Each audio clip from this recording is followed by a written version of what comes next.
Здравствуйте, дорогие друзья!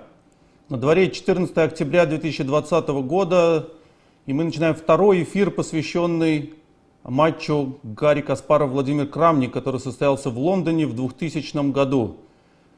Сегодня у нас в гостях, собственно, виновник торжества, так сказать, 14-й чемпион мира Владимир Крамник.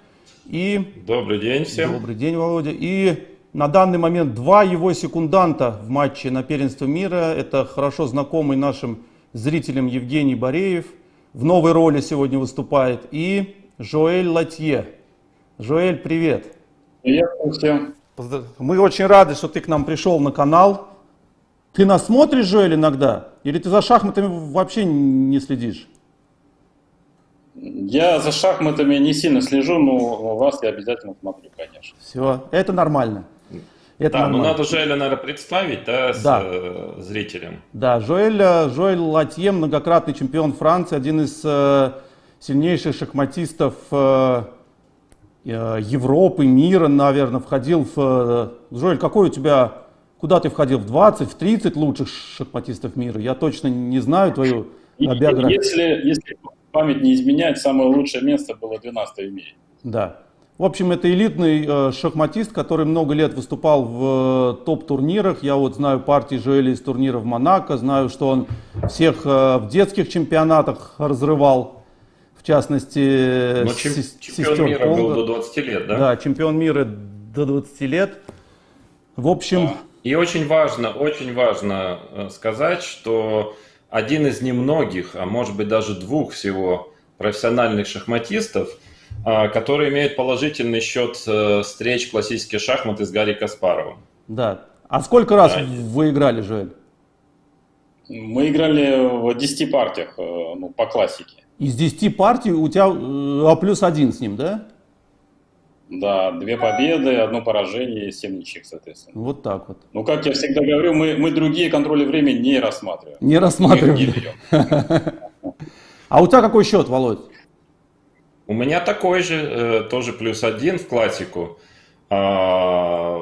Ну, побольше мы играли, мы под 100, наверное, сыграли партии, я не считал, но может меньше, но много, не 100, наверное, но штук 60-70, наверное, сыграли. По-моему, я типа 6 выиграл, 5 проиграл, вот так. И там ничьих много. Понятно. В общем, а кто еще, по-моему, Апсахис, да? Уже не будем спрашивать, да, какой? Уже не будем спрашивать, какой счет у Жени, да? Не, уже не будем спрашивать. Не стоит. Пусть сами зрители посмотрят. Сегодня не о нем речь идет. Ну хорошо, давайте обратимся к событиям уже 2000 года. Мы закончили предыдущий эфир на том, что Владимир нам рассказал, как, собственно, откуда из ниоткуда возник этот матч. И, насколько я помню, вы договорились в Линарисе, что этот матч состоится, соответственно, это весна 2000 года, после чего были подписаны все документы, формальности, контракт, и ты пошел готовиться, да, Володь? Да, ну не в Линарисе, да, в Монако, там даже чуть после, в начале апреля было. Ну, может быть, я не знаю, чуть-чуть короткое отступление о контракте, да, потому что это важно в свете следующих событий, последующих. Вот все этой истории с матч-реваншем, с моим убеганием трусливым от матч-реванша и так далее и тому подобное. Ну, я, в принципе, уже рассказывал эту историю не раз, но... на самом деле, может быть, не все знают, а многие те, кто это слышали, но закрывают уши, потому что им не хочется воспринимать, так сказать, менять свою точку зрения по этому вопросу. Ну, конечно, ни от кого я не убегал. Дело в том, что контракт, который был, кстати, написан Каспаровым, предложен Каспаровым, да, это был не контракт только на матч на первенство мира. Вообще-то это был 4-летний контракт на 2 последующих цикла на первенство мира. По-моему, это компания Brain Games и инвесторы, они, кроме этого матча на первенство мира, который мы играли с Каспаровым, они брали обязательство организовать 2 следующих цикла матча на первенство мира с турниром претендентов, отбором матча на первенство мира, с, по-моему, общим там, призовым фондом 4 миллиона или больше на все. Это я уже детали не помню. И все правила турнира претендентов были расписаны, кто там попадает, кто не попадает и так далее. Ну и одно из условий было в том числе подписано, скажем, нами обоими и более того навязанным, можно сказать, предложенным Каспаровым, то, что проигравший матчи в этом играет в турнире претендентов, обязуется играть по контракту, и победитель турнира претендентов играет матч на первенство мира. То есть было четко, никакого матча-реванша не было в этом контракте. Конечно же, однозначно совершенно, что если бы не было длительного контракта, долгосрочного, то если был бы просто вопрос контракт на один матч мой с Каспаровым, конечно, я бы согласился на матч-реванш, потому что, ну, просто это уже такая, да, что называется, логично достаточно дать матч-реванш, хотя вообще-то матчи-реванши были отменены в 1961 году. Насколько я помню, был последний матч-реванш. С тех пор их не было. Напомню, что в 1986 году, если кому-то интересно, может посмотреть, Каспаров очень резко против матча-реванша выступал в тот момент. Ну и как бы вообще этой истории уже 40 лет как не было в этом плане. Но все равно я бы, конечно, учитывая все сложившиеся обстоятельства, с тем, что без отбора, да, вот как-то так сумбурно получилось, конечно, я бы, безусловно, играл бы матч-реванш.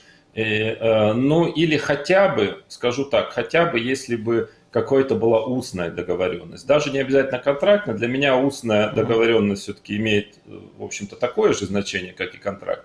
Но вообще речи об этом не было, то есть и, соответственно, в общем-то, контракт был очень длительный и такой масштабный, да, то есть и учитывая то, что, в принципе, ну, во-первых, я не думал особо о том, что буду делать, если я выиграю матч, как бы, да, по мере поступления уж собирался думать об этом, но в любом случае, как бы была четкая договоренность, которая была подписана, предложена и подписана в том числе Каспаровым, и вся эта потом история, связанная с тем, что я там убегаю от матч-реванша, ну это потом я еще попозже, может быть, в следующем нашем эфире, когда мы будем о нулевых годах говорить, там тоже много всего происходило, я более подробно еще расскажу, но в принципе суть в том, что я всего лишь четко выполнял условия контракта, подписанного нами обоими, предложенным Каспаровым, утвержденным Каспаровым, и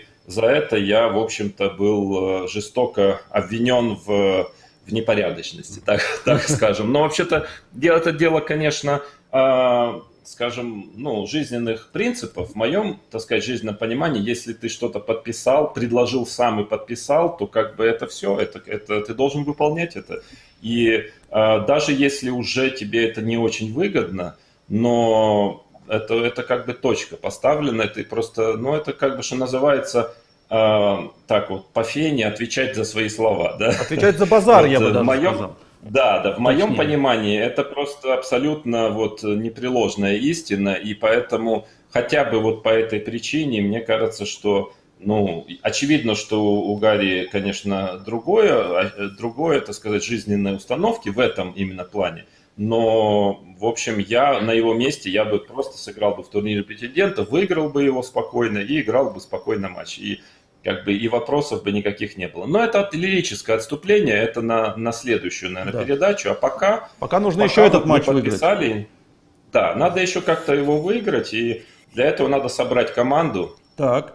И по каким принципам ты ее... Вот я хотел тебя спросить такой более конкретный вопрос. Ты в предыдущем эфире говорил, что у команды Каспарова, в которую ты входил на матче 1995 года с Анандом в Нью-Йорке, не было сильных шахматистов. Вот складывается такое ощущение, что ты как-то формировал по обратному принципу команду, ты по сути взял только сильных шахматистов. Ну, вообще-то это разумно брать сильных шахматистов на такой матч, да, серьезный с Каспаровым, во-первых. Во-вторых, нет, это был не единственный принцип и даже не главный. Наверное, я мог бы взять кого-то и послабее. То есть, в принципе, было, конечно, личное отношение хорошее, это очень важно. Скажем, ну, чтобы, по крайней мере, твои секунданты за тебя болели, что далеко не всегда случается, да. И у меня было ощущение, что все-таки вот 3 моих секунданта, это Жаэль Латье, Евгений Бореев и Мигель Ильеско, все-таки они за меня болели, и это уже плюс. Потом работоспособность, безусловно, то есть я всегда много работал сам и требовал того же самого от своих секундантов, тренеров, то есть я понимал, что человек должен уметь работать, ну и хороший класс, надежность в плане человеческом, то есть хотя я не подозревал там каких-нибудь подходов со стороны, так сказать, лагеря соперников, но тем не менее, на всякий случай это всегда не помешает. Да, вот по этим принципам, в общем-то. А вы работали до матча вместе, Володь? С кем-то из Да, конечно. из участников? Ну, я думаю, что мы начали, когда мы начали работу? По-моему, где-то уже в конце апреля, наверное. Нет, я имею в виду до 2000 года. У тебя был вот опыт работы с Жоэлем и Женей? Какие-то сборы вместе? Да. Да, был. Жоэль мне помогал на матче претендентов с Гельфандом, например. И мы еще какие-то сборы проводили временами до этого. С Женей мы время от времени, но вообще-то мы жили рядом, там, в 10-15 минутах ходьбы. Так что мы частенько там занимались в Москве. Поэтому мы частенько занимались, какие-то сборы вместе были на сборах. Так что опыт работы был. С Мигелем Ильескосом тоже, он со мной часто меня секундировал в Линарисе, и тоже с ним был опыт работы, да, потому что это, конечно, важно, чтобы ты, как-то уже знал, как человек работает, что от него ждать и так далее. Жоэль, у меня к тебе вопрос такой. Вот это был первый твой, я так понимаю, что последний опыт работы на матче на первенстве мира. Ты вообще вот как оценивал шансы Володи в матче? Как вообще ты подходил к этому матчу? С какими ощущениями? Даже не к матчу, а к подготовке к этому матчу.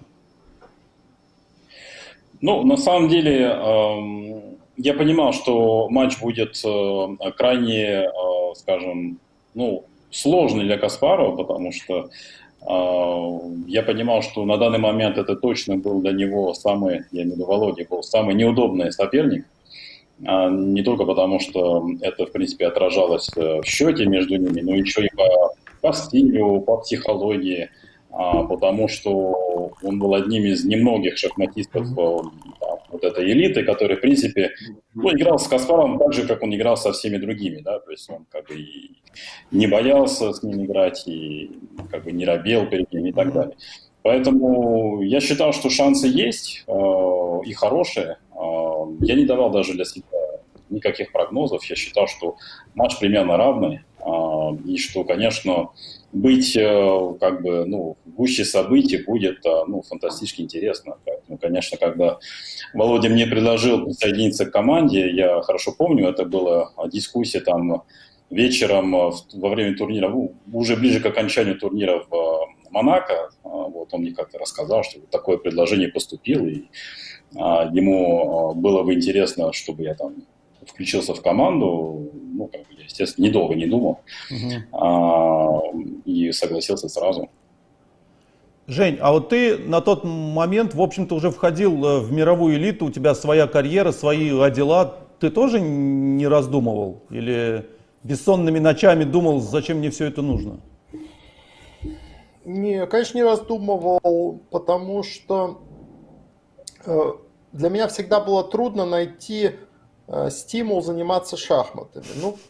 К тому моменту я уже много лет играл в шахматы, 15 лет. Мне надоело, в общем-то, как играть в шахматы, так и заниматься шахматами. Даже не знаю, что больше. И здесь, так как я человек ответственный, тут как бы ты подписываешься, как говорит Володя, контракт, кровью расписываешься. И, соответственно, ты должен будешь сидеть и что-то делать. Заниматься шахматами. Что бы ты ни делал, это всегда на пользу, всегда засчитывается, шахматы засчитывают. Соответственно, я с этой точки зрения считал, что вот так меня заставит это заниматься, потом ты будешь на сборе, соответственно, будешь, у меня там детям было 5-7 лет, они хорошо там плешь ели, поэтому уехать на полгода из семьи, это всегда было хорошо, поэтому... Понятно, у всех разные мотивации. Да, я тут так... Если суммировать, как я понимаю, один из любопытства, второй, чтобы из дома сбежать. Да. То есть я об этом не знал, вот такие откровения. А ты хотел чемпионом мира стать, у всех свои задачи. Да. Я-то думал, ребята, шучу. Володь, а ты с кем-то Ну, у меня еще много. консультировался до матча? Ну, такие вот общие представления, чтобы иметь о матче на первенстве мира, вообще, что это такое? Да нет, я примерно себе представлял. Во-первых, я все-таки секундировал Каспару в 95 году, и понимание примерное было. Но я еще, надо сказать, что еще пару сборов провел. Один с Петей Свидлером, ну, таких тематических. С Петей мы, по-моему, занимались шотландской чуть-чуть, итальянской, вот всякими там Е4, Е5 за черных разными боковыми дебютами. Да, и я еще провел один, а может даже два, по-моему, все-таки один, но длинный сбор с Сергеем Долматовым в августе. Мы этот вот берлинский эндшпиль вместе смотрели, потому что Сережа все-таки он очень, ну, мы с ним работали в 90-х, он все-таки очень хороший эндшпилист, и в общем-то, решил, что с ним, наверное, будет неплохо посмотреть берлинский эндшпиль. Вот больше ни с кем не работал, хотя мой соперник потом меня обличал в том, что были там и Морозевич, там откуда-то подтянулся, и Ткачев почему-то, я тогда вообще его лично практически не знал. То есть, ну, на самом деле никаких Морозевичей, Ткачевых не было, и никого больше, вот кроме этих людей, которых я назвал, больше не было. А как ты... Если я помню правильно, извиняюсь, если я помню правильно, еще подлец Гельфанд, по словам Гарри Кимовича. Да, что-то еще Гельфанд был, но на самом деле нет, сборе у нас мы не работали перед матчем, в сборе мы просто, у нас была довольно долго такая вот кооперация, мы... Ну, в 90-х мы частенько друг у друга спрашивали какие-то направления, даже вот, то есть у нас была такая, основанная на честном слове, то есть без всяких контрактов, то есть была такая кооперация. Где-то вот какие-то вещи я у него спрашивал, которые он хорошо знает, он мне рассказывал там что-то он у меня спрашивал, я у него рассказывал. То есть мы так немножко делились какими-то разработками общими, но это не было к матчу с Каспаровым. Абсолютно, то есть это на самом деле была такая вот мы могли время от времени, раз в 2 недели созвониться, вот он там какой-то турнир сыграл, там какие-то пару у него вещей, вопросов, а у меня за эти 2 недели свои накопились. И вот как-то так мы чуть-чуть помогали друг другу, что называется. Вот это такая работа была, никаких сборов, то есть в подготовке к матчу на первенство мира Боря не участвовал никоим образом. Володя, а как вообще ты вот общую стратегию составлял на матч? Вот что ты ждал от матча, как ты готовился к нему? Вот именно даже не с точки зрения дебюта, а вот общего развития событий. Ты какие-то сценарии намечал себе или просто там такая плотная подготовка в дебюте, главное там выйти на свои позиции и не давать Каспарову его игру, которая ему комфортна? Вот как вообще родился берлинский эндшпиль, из какой как бы концепции это все родилось? Да, честно говоря, большой концепции-то не было. Главная концепция все-таки при любой подготовке к матчу на первенство мира – это все-таки войти в очень хорошую форму, хорошо поработать, наработать идеи и быть в отличной форме во время матча. Вот это основная концепция, скажем, 80% всей концепции заключается в этом, да. Честно, хорошо, много работать, накопать идей и войти в отличную форму. Все остальное, ну, конечно, в принципе, тут же несложно понять, что Каспаров игрок динамичный, конечно, в динамике, в такой очень счетной, динамичной игре, ну, ему не было равных, это было очевидно. И я, хотя, в принципе, не могу сказать, что я был слаб в такой игре, но все-таки я понимал, что это значит бороться на его территории. Нельзя сказать, что это был какой-то бином Ньютона, это понять. Я при этом позиционный игрок был, хорошо защищался в этот момент, хорошо играл эндшпиль в целом, да. То есть как раз вот, ну, дело в том, что есть разные матчи на первенство мира, то есть вот бывает, что соперники как бы накладываются друг на друга, да, то есть сильные и слабые стороны накладываются. Вот я бы назвал матч Карлсон-Корякин очень вот таким характерным в этом плане, да, то есть, скажем, то, что является сильной стороной Карлсона, это является, скажем, игра в этих позициях в том числе является сильной стороной Корякина. и наоборот, да, там, где Карлсон послабее, там и Корякин послабее. То есть бывает вот такое, вот такие соперники, а бывает очень диаметрально противоположное, да. То есть тут было, ну, или не совсем диаметрально, но все-таки, когда очевидно, что в позиционной игре, в таких нюансах, в эндшпилях я был, ну, точно не слабее, как минимум, это я понимал и до матча, а в динамике, в такой острой динамичной игре инициатива, тут, конечно, уже преимущество было на его стороне. И в таких случаях намного легче стратегию вырабатывать, она довольно очевидная. Другое дело, что довольно сложно ее воплощать. Да, для этого нужно все-таки, потому что твой соперник тоже это понимает и тоже пытается склонить, так сказать, течение матча именно вот на свою территорию, да, перевести. Поэтому, в принципе, выработка стратегии не была очень сложной. А берлинский эндшпиль как возник, да он меня давно уже смущал, это называется. Мучил, да? Да, мучил, потому что мне всегда казалось, вот так я на позицию смотрел, после размена ферзей, но она все-таки основная, да, тогда была, по крайней мере. Да, и сейчас, наверное, остается. Мне всегда казалось, что я не понял, почему у черных так уж сильно хуже должно быть, а вообще не понятно, почему хуже это должно быть. Потому что структурно у них все хорошо, есть два слона. Все-таки пешка стоит на Е5, а не на Е4, что означает, что белопольный слон очень сильный. Но на самом деле тут, я думаю, потом это анализировал, и я думаю, что тут была некая еще, так сказать, мне помог некий оптический обман. Потому что в то время чаще всего короля тут же отводили на Е8. И вот оптически эта позиция выглядит здорово, потому что ты, ну, где-то на подсознании ты еще не учитываешь тот фактор, что рокироваться не можешь. Да, потому что если ты мог бы рокироваться, у черных, наверное, просто получше позиция была бы. И вот за счет этого, может быть, оценка такая, внешнее ощущение позиции, оно более благоприятное, чем она есть на самом деле. Я вот потом так думал. И, соответственно, ну, мне всегда казалось, что он не такой уж беспросветный. И я понимал, что Каспарову это очень, ну, это очень хорошо по стилю, это то, что нужно с ним. И поэтому дальше был стоял вопрос в том, чтобы начать его изучать и понять, ну, потому что если он объективно просто хуже, то как ни крути, долго это не сработает, да. То есть, но то, что это надо проверить, и это, если это будет не так плохо, то это самый удачный выбор с ним на тот момент, я считал это, ну, довольно очевидным. А как у вас проходила подготовка? Вот сколько сборов было, где собирались, как работа была построена? Честно говоря, я не могу сказать, что я так уж хорошо помню, ну, потому что у меня все-таки было, я же распылен был, у меня было 3 человека. Я попробовал как-то дать, ну, я определился с дебютами, что белыми я все-таки буду играть закрытое начало, d4, потому что, в общем-то, и Жаэль, и Женя, они все-таки специалисты по закрытым началам, да и я e4 так вот сходу поднимать было довольно тяжело, там все-таки сложные позиции, которые Каспаров играл всю жизнь, там Найдерфы, а мне вот так с листа это все-таки был бы перебор, наверное. Я решил играть белыми, то есть достаточно агрессивно, но насколько это возможно в закрытых началах. То есть играть основные линии, попробовать пытаться напирать все-таки. Но понятно, что в d4 ты не получишь какую-нибудь острую сицилианскую или вариант дракона, да, с разносторонними рокировками, что, впрочем, я и не хотел получать.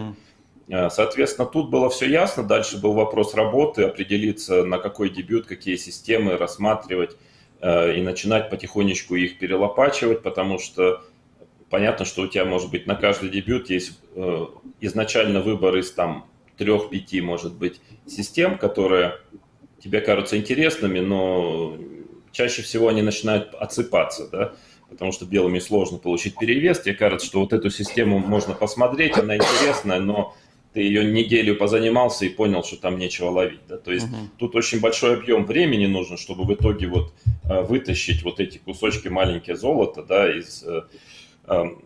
из земли или там песка. Вот, да, и черными, в принципе, задача была на d4, на закрытое начало играть очень крепко. Я, кажется, собирался ферзевый гамбит играть, там защиту Немцовича, то есть все такое очень классическое, что логично было против Каспарова. А вот на Е4, конечно, я играл на тот момент русскую партию, защиту Свешникова, то есть это такие очень конкретные дебюты, где дебютная, именно компьютерная подготовка очень важна, и я этого не хотел. То есть плюс я понимал, что Каспаров очень серьезно будет к ним готовиться, там Раузер и так далее. Поэтому я понимал, что надо по возможности что-то другое сыграть. Испанская партия, конечно, была первым номером стояла, но дальше, опять же, я понимаю, что в испанской партии есть какие-то там классические испанские, но тут у меня опыта практически не было, у Каспарова был большой опыт. Есть разные линии со слон c5, там архангельский так называемый вариант, но там они очень форсированные. Поэтому я думал, что где-то на одну-две партии, может быть, я выйду, а вот так, чтобы на весь матч я не хотел именно поэтому, из-за этого обстоятельства, потому что я должен сказать, что у меня компьютеры-то были слабенькие. То есть, Да, то, что я хотел спросить на самом про деле, компьютеры. Ага.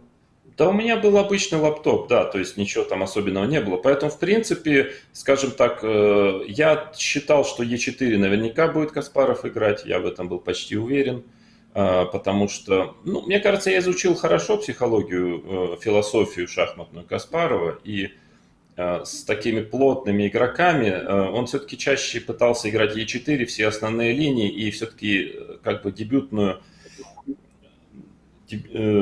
пытаться зацепить в дебюте, причем по-настоящему зацепить, да, то есть получить перевес, новинки, какие-то компьютерная подготовка. И со мной он играл d4 время от времени, но редко он что-то там получал, в основном какие-то были ничьи. Даже когда он получал получше, ему не удавалось выигрывать в итоге. И мне казалось, что, учитывая мой дебютный репертуар, что очень логично, что я был почти уверен, что будет основной ход Е4 в матче. Поэтому я на Е4 намного больше времени потратил черными, чем на закрытое начало. Жоэль, а ты помнишь, чем ты занимался до матча? Конкретно. Конечно, помню. Расскажи По нам. сей день. Снятся кошмары, да? Моя задача была, значит, в первую очередь, Володя смотрел берлинскую защиту, он ее смотрел не со мной поначалу, он, по-моему, говорил, да, что с Долматовым, я-то, конечно, и сам много ее смотрел. А вот, значит, я много смотрел шотландку, мы провели одни сборы с ним в Германии, помню хорошо, там где-то недели 2 или 3, и, в общем, все разные, практически на тот момент интересные варианты в шотландской мы изучали там вдоль и поперек.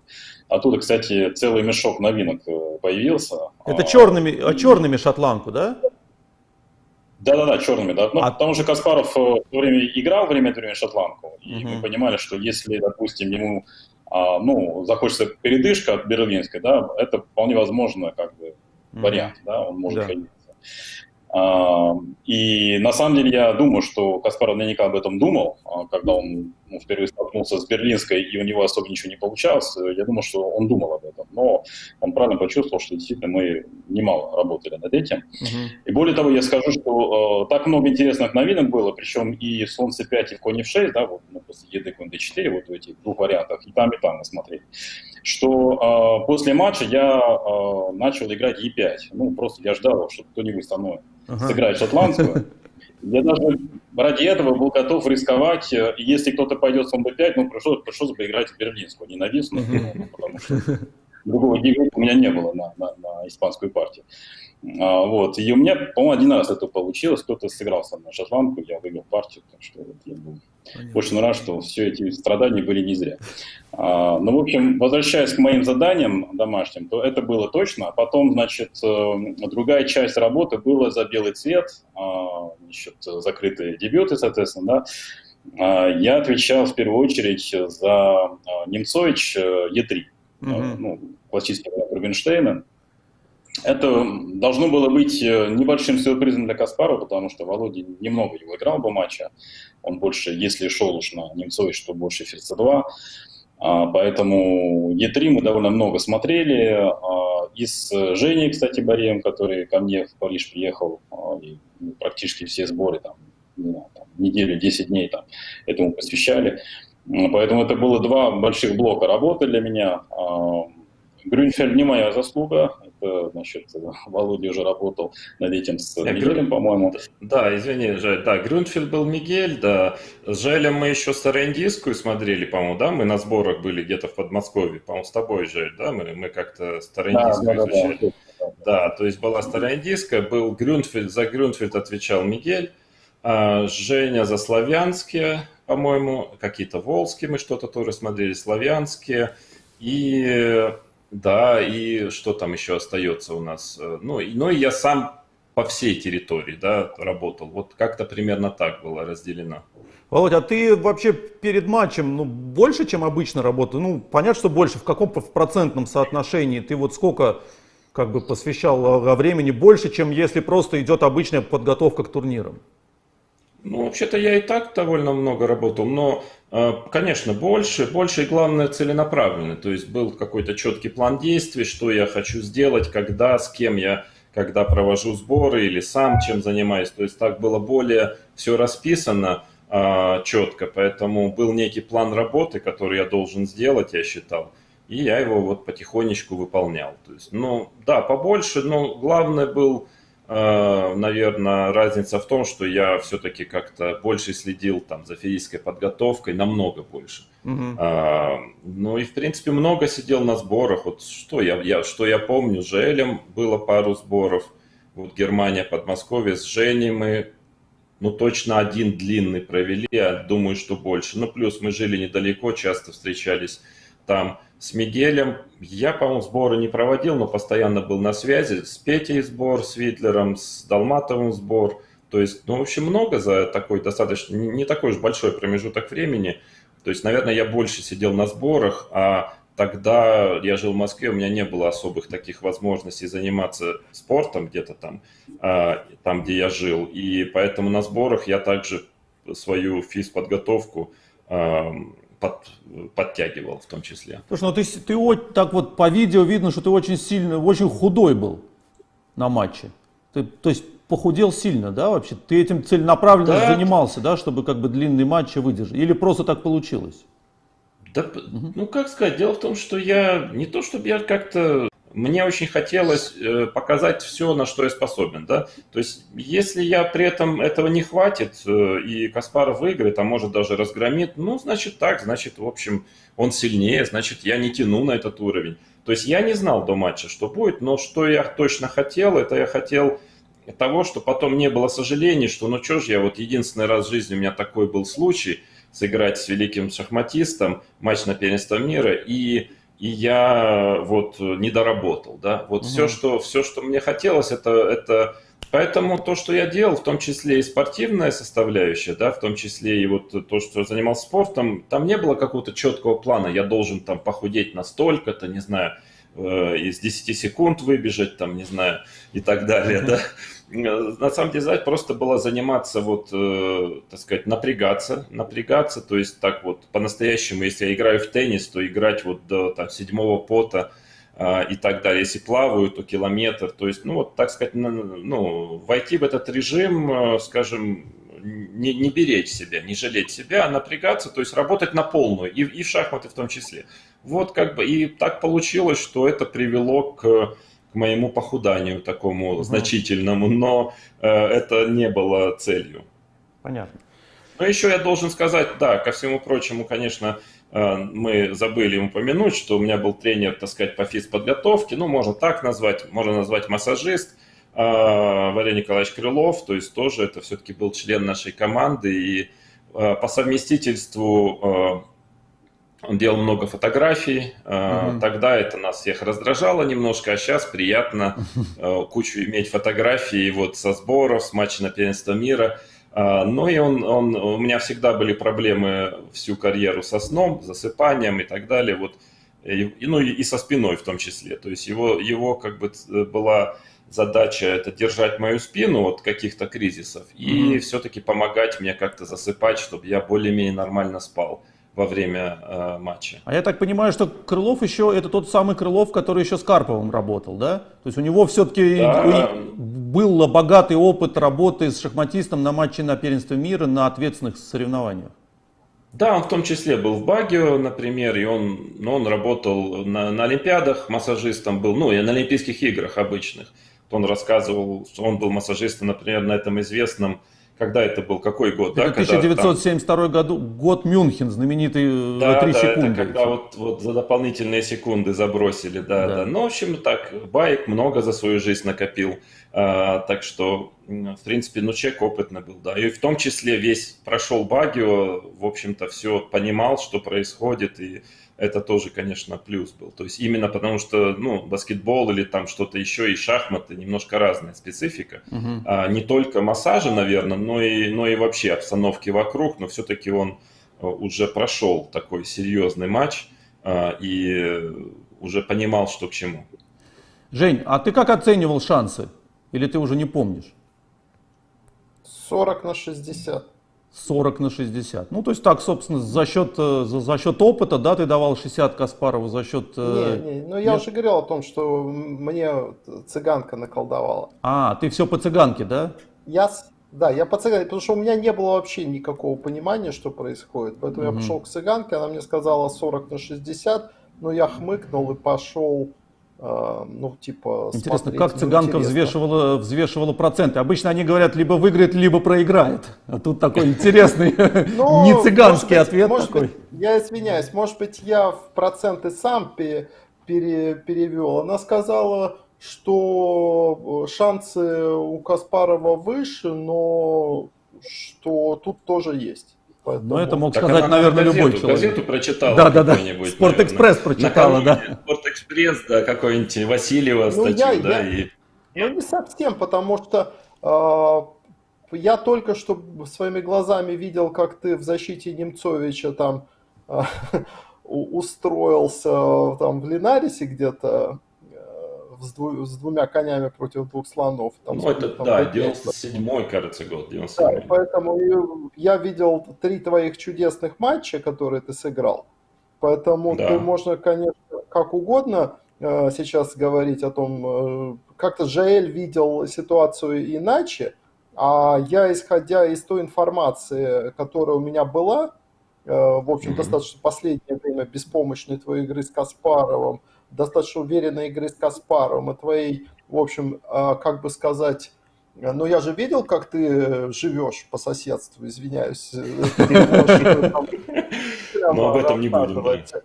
Да. А я-то знаю, я-то ситуацию взвешивал на основании там не цыганских мотивов, а у меня была полная информация о тебе и частичная информация о Каспарове. Частичная, вот так вот.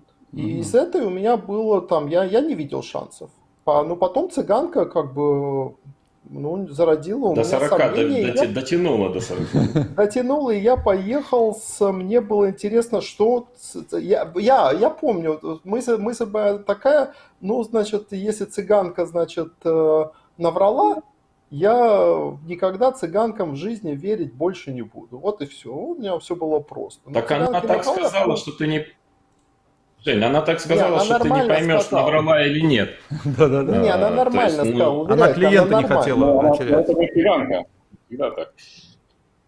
Это что же? Да, это Но была не, цыганка, я-то себе так много не давал перед матчем, как 40. Это Да? как бы...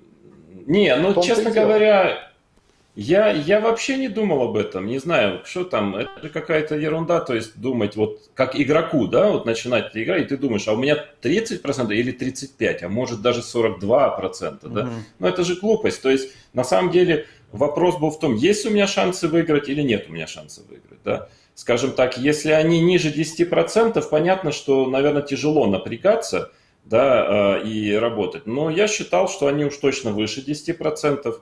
А уж там 30 это или 50 или 40, мне даже это было неинтересно. То есть все, что достаточно реально уже, да, там условно начиная, ну так чисто условно там с 30%, это уже 30% не так мало. Да, то есть это из каждых 3 матчей один я выиграю, да, условно. Мгм. Ну а почему тогда это не может быть именно этот матч? То есть я к тому, что дальше я не думал. Я понимал, что шансы у меня есть, я понимал, что я не фаворит, что фаворит Каспаров, что у него больше шансов, но это меня не смущало. То есть да и опять же, главное в том, что я не то, чтобы я на выигрыш настраивался, я хотел себя посмотреть. Это было, честно скажу, абсолютно внутренний челлендж, да, такой. Мне было интересно, но если можно слово «интересно» здесь употребить, то есть на что я способен в шахматах. Потому что, я до этого выигрывал много, достаточно уже какое-то количество турниров выиграл, там стабильно был шахматистом тройки, как минимум пятерки, да, уже много лет. Все это я уже прошел. А тут абсолютно новый вызов. Это же не турнир играть, где ты, допустим, с Каспаровым где-то сыграл, даже проиграл или там ничейку сделал, и пытаешься обыгрывать кого-то, кто послабее. Да? То есть всегда можно, я не говорю, что я это делал так, но всегда как-то так можно держаться наверху, если у тебя достаточный класс, довольно долго. А здесь ты играешь матчи с 16 партий, действительно с великим шахматистом, с лучшим шахматистом современности, и тут ты не убежишь никуда. Сделаешь там ничью белыми, там как-то сразу, да, распишешь, дальше черные будешь играть. То есть это такой тест, который четко очень показывает, кто ты есть в шахматах. То есть мне было вот интересно, то есть я уже понимал, что я достаточно, хороший, сильный шахматист, топовый, да. Но вот мне было безумно интересно понять на фоне вот Каспарова в этом матче, чтобы понять, что я смогу ли я, например, на равных бороться. То есть я не исключал варианта, что там он меня уничтожит просто совершенно. Тоже возможно, потому что я же не играл никогда матчи на первенство мира. Я понимал, что когда Каспаров готовится к матчу на первенство мира несколько месяцев, это не совсем то же самое, чем когда он готовится к турниру, к тебе денек, там, два что-то посмотрит. Я не знал, может быть, на равных буду бороться, может быть, так достойно проиграю, но без особых шансов. Понятия не имел, но мне хотелось, чтобы было ощущение после матча, что вот я знаю, что я сделал все, что мог, и вот этот результат, он объективный. Я не тяну я, или наоборот, вдруг оказалось, что тяну. Вот и все. А так, честно говоря, для меня это был главный вызов. Намного больше, чем какой-то возможный выигрыш матча. Хотя, конечно, это понятно, что это было мечтой какой-то, но это оставалось где-то на задворках сознания. Понятно. Жоэль, а ты помнишь Володю перед матчем? Вот как он себя чувствовал? Нервничал, не нервничал, спокоен был, как удав? Или тарелками бросался в стенку от волнения? Да нет, он был очень спокойный, впрочем, он всегда спокойный, он и сегодня спокойный, он просто такой человек. Поэтому в этом смысле у него не было никакой особой нервозности. Нет, наверное, он был, то, что я замечал, то, что он был более собран однозначно, это правда. И была действительно вот эта физическая трансформация, потому что я его достаточно долго не видел, после нашего последнего сбора и до нашей всеобщей встречи в Лондоне. И прошло, наверное, месяца 2 или 3, я не помню точно, там мы просто были постоянно на связи по телефону. А вот когда я его увидел в Лондоне, он был другим, да, то есть, ты сказал, что он похудел, он действительно похудел, он не только похудел, он выглядел намного свежее, чем обычно. То есть, было ощущение, что он выглядел как раз на свои 25 лет, да, он же до этого всегда выглядел старше, чем свой возраст. А тут он выглядел просто свеженький такой, бодренький.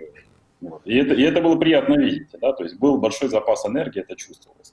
Что для Володи всегда было проблемой на самом деле. То есть с шахматной точки зрения все было хорошо и на высоком уровне, а в плане физической запаса прочности, да, иногда бывали проблемы. Женя, а у тебя какие воспоминания? Я правильно... Володь, извини, пожалуйста, сейчас. А я правильно понимаю, что вы все вместе собрались только в Лондоне уже перед матчем? Или у вас был какой-то общий сбор? Все вместе вот так, чтобы троем тренера, да. Но я провел сбор, я наврал, конечно, по поводу Мигеля Лескоса. Конечно, последний сбор перед матчем был в Испании, на море, на Мальорке. Мы проводили, я был с Валерием Николаевичем Крыловым и с Ильескосом. Да, в то время, пока Женя и Жоэль ходили по парижским музеям и наслаждались круассанами. То есть мы в это время были на Мальорке, и очень длинный был сбор, почти месяц.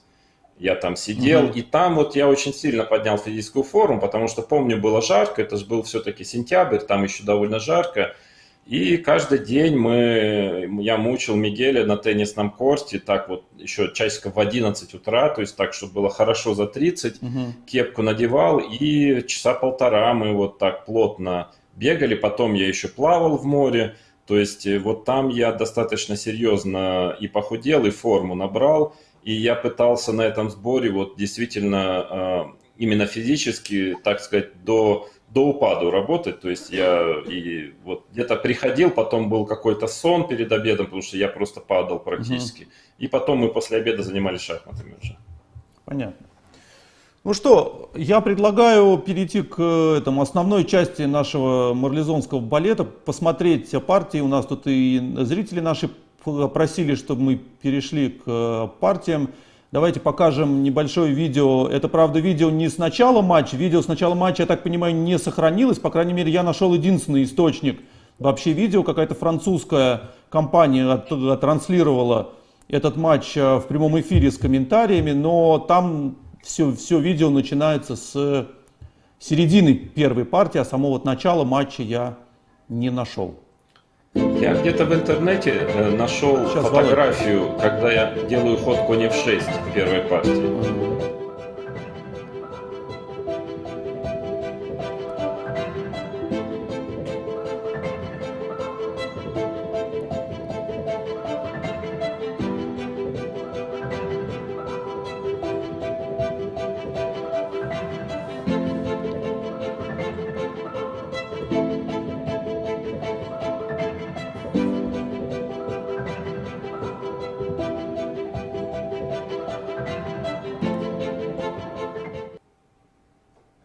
Ну, это, я так понимаю, начало второй партии, наверное, ну или какой-то. Наверное, второй, какой-то да. четный. Наверное.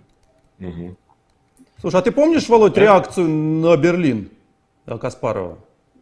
Или никакой реакции как не было? обычно, он так, немножко задумался после коня f6, то есть он такая была, то, что ты ожидаешь от любого человека, что, во-первых, конечно, он русскую ожидал, не испанскую, потом конь f6, так он как бы посидел пару минут и пошел в основную линию, как я и ожидал. Вот проблема Каспарова была в том, что, как проблема, я как-то понимал его хорошо, и дело в том, что он, если уже он играл Е4, да и вообще, наверное, и в других дебютах, он все-таки любил играть основные линии, то есть у него были некие блоки, блоки условно, да, тогда, то есть что ходы типа D3, например, здесь, да, который сейчас безумно популярен и действительно опасный ход, очень серьезный, он просто так в шахматы не играл, да, то есть вот как бы принципиально он, что значит D3 это как будто уже уступка.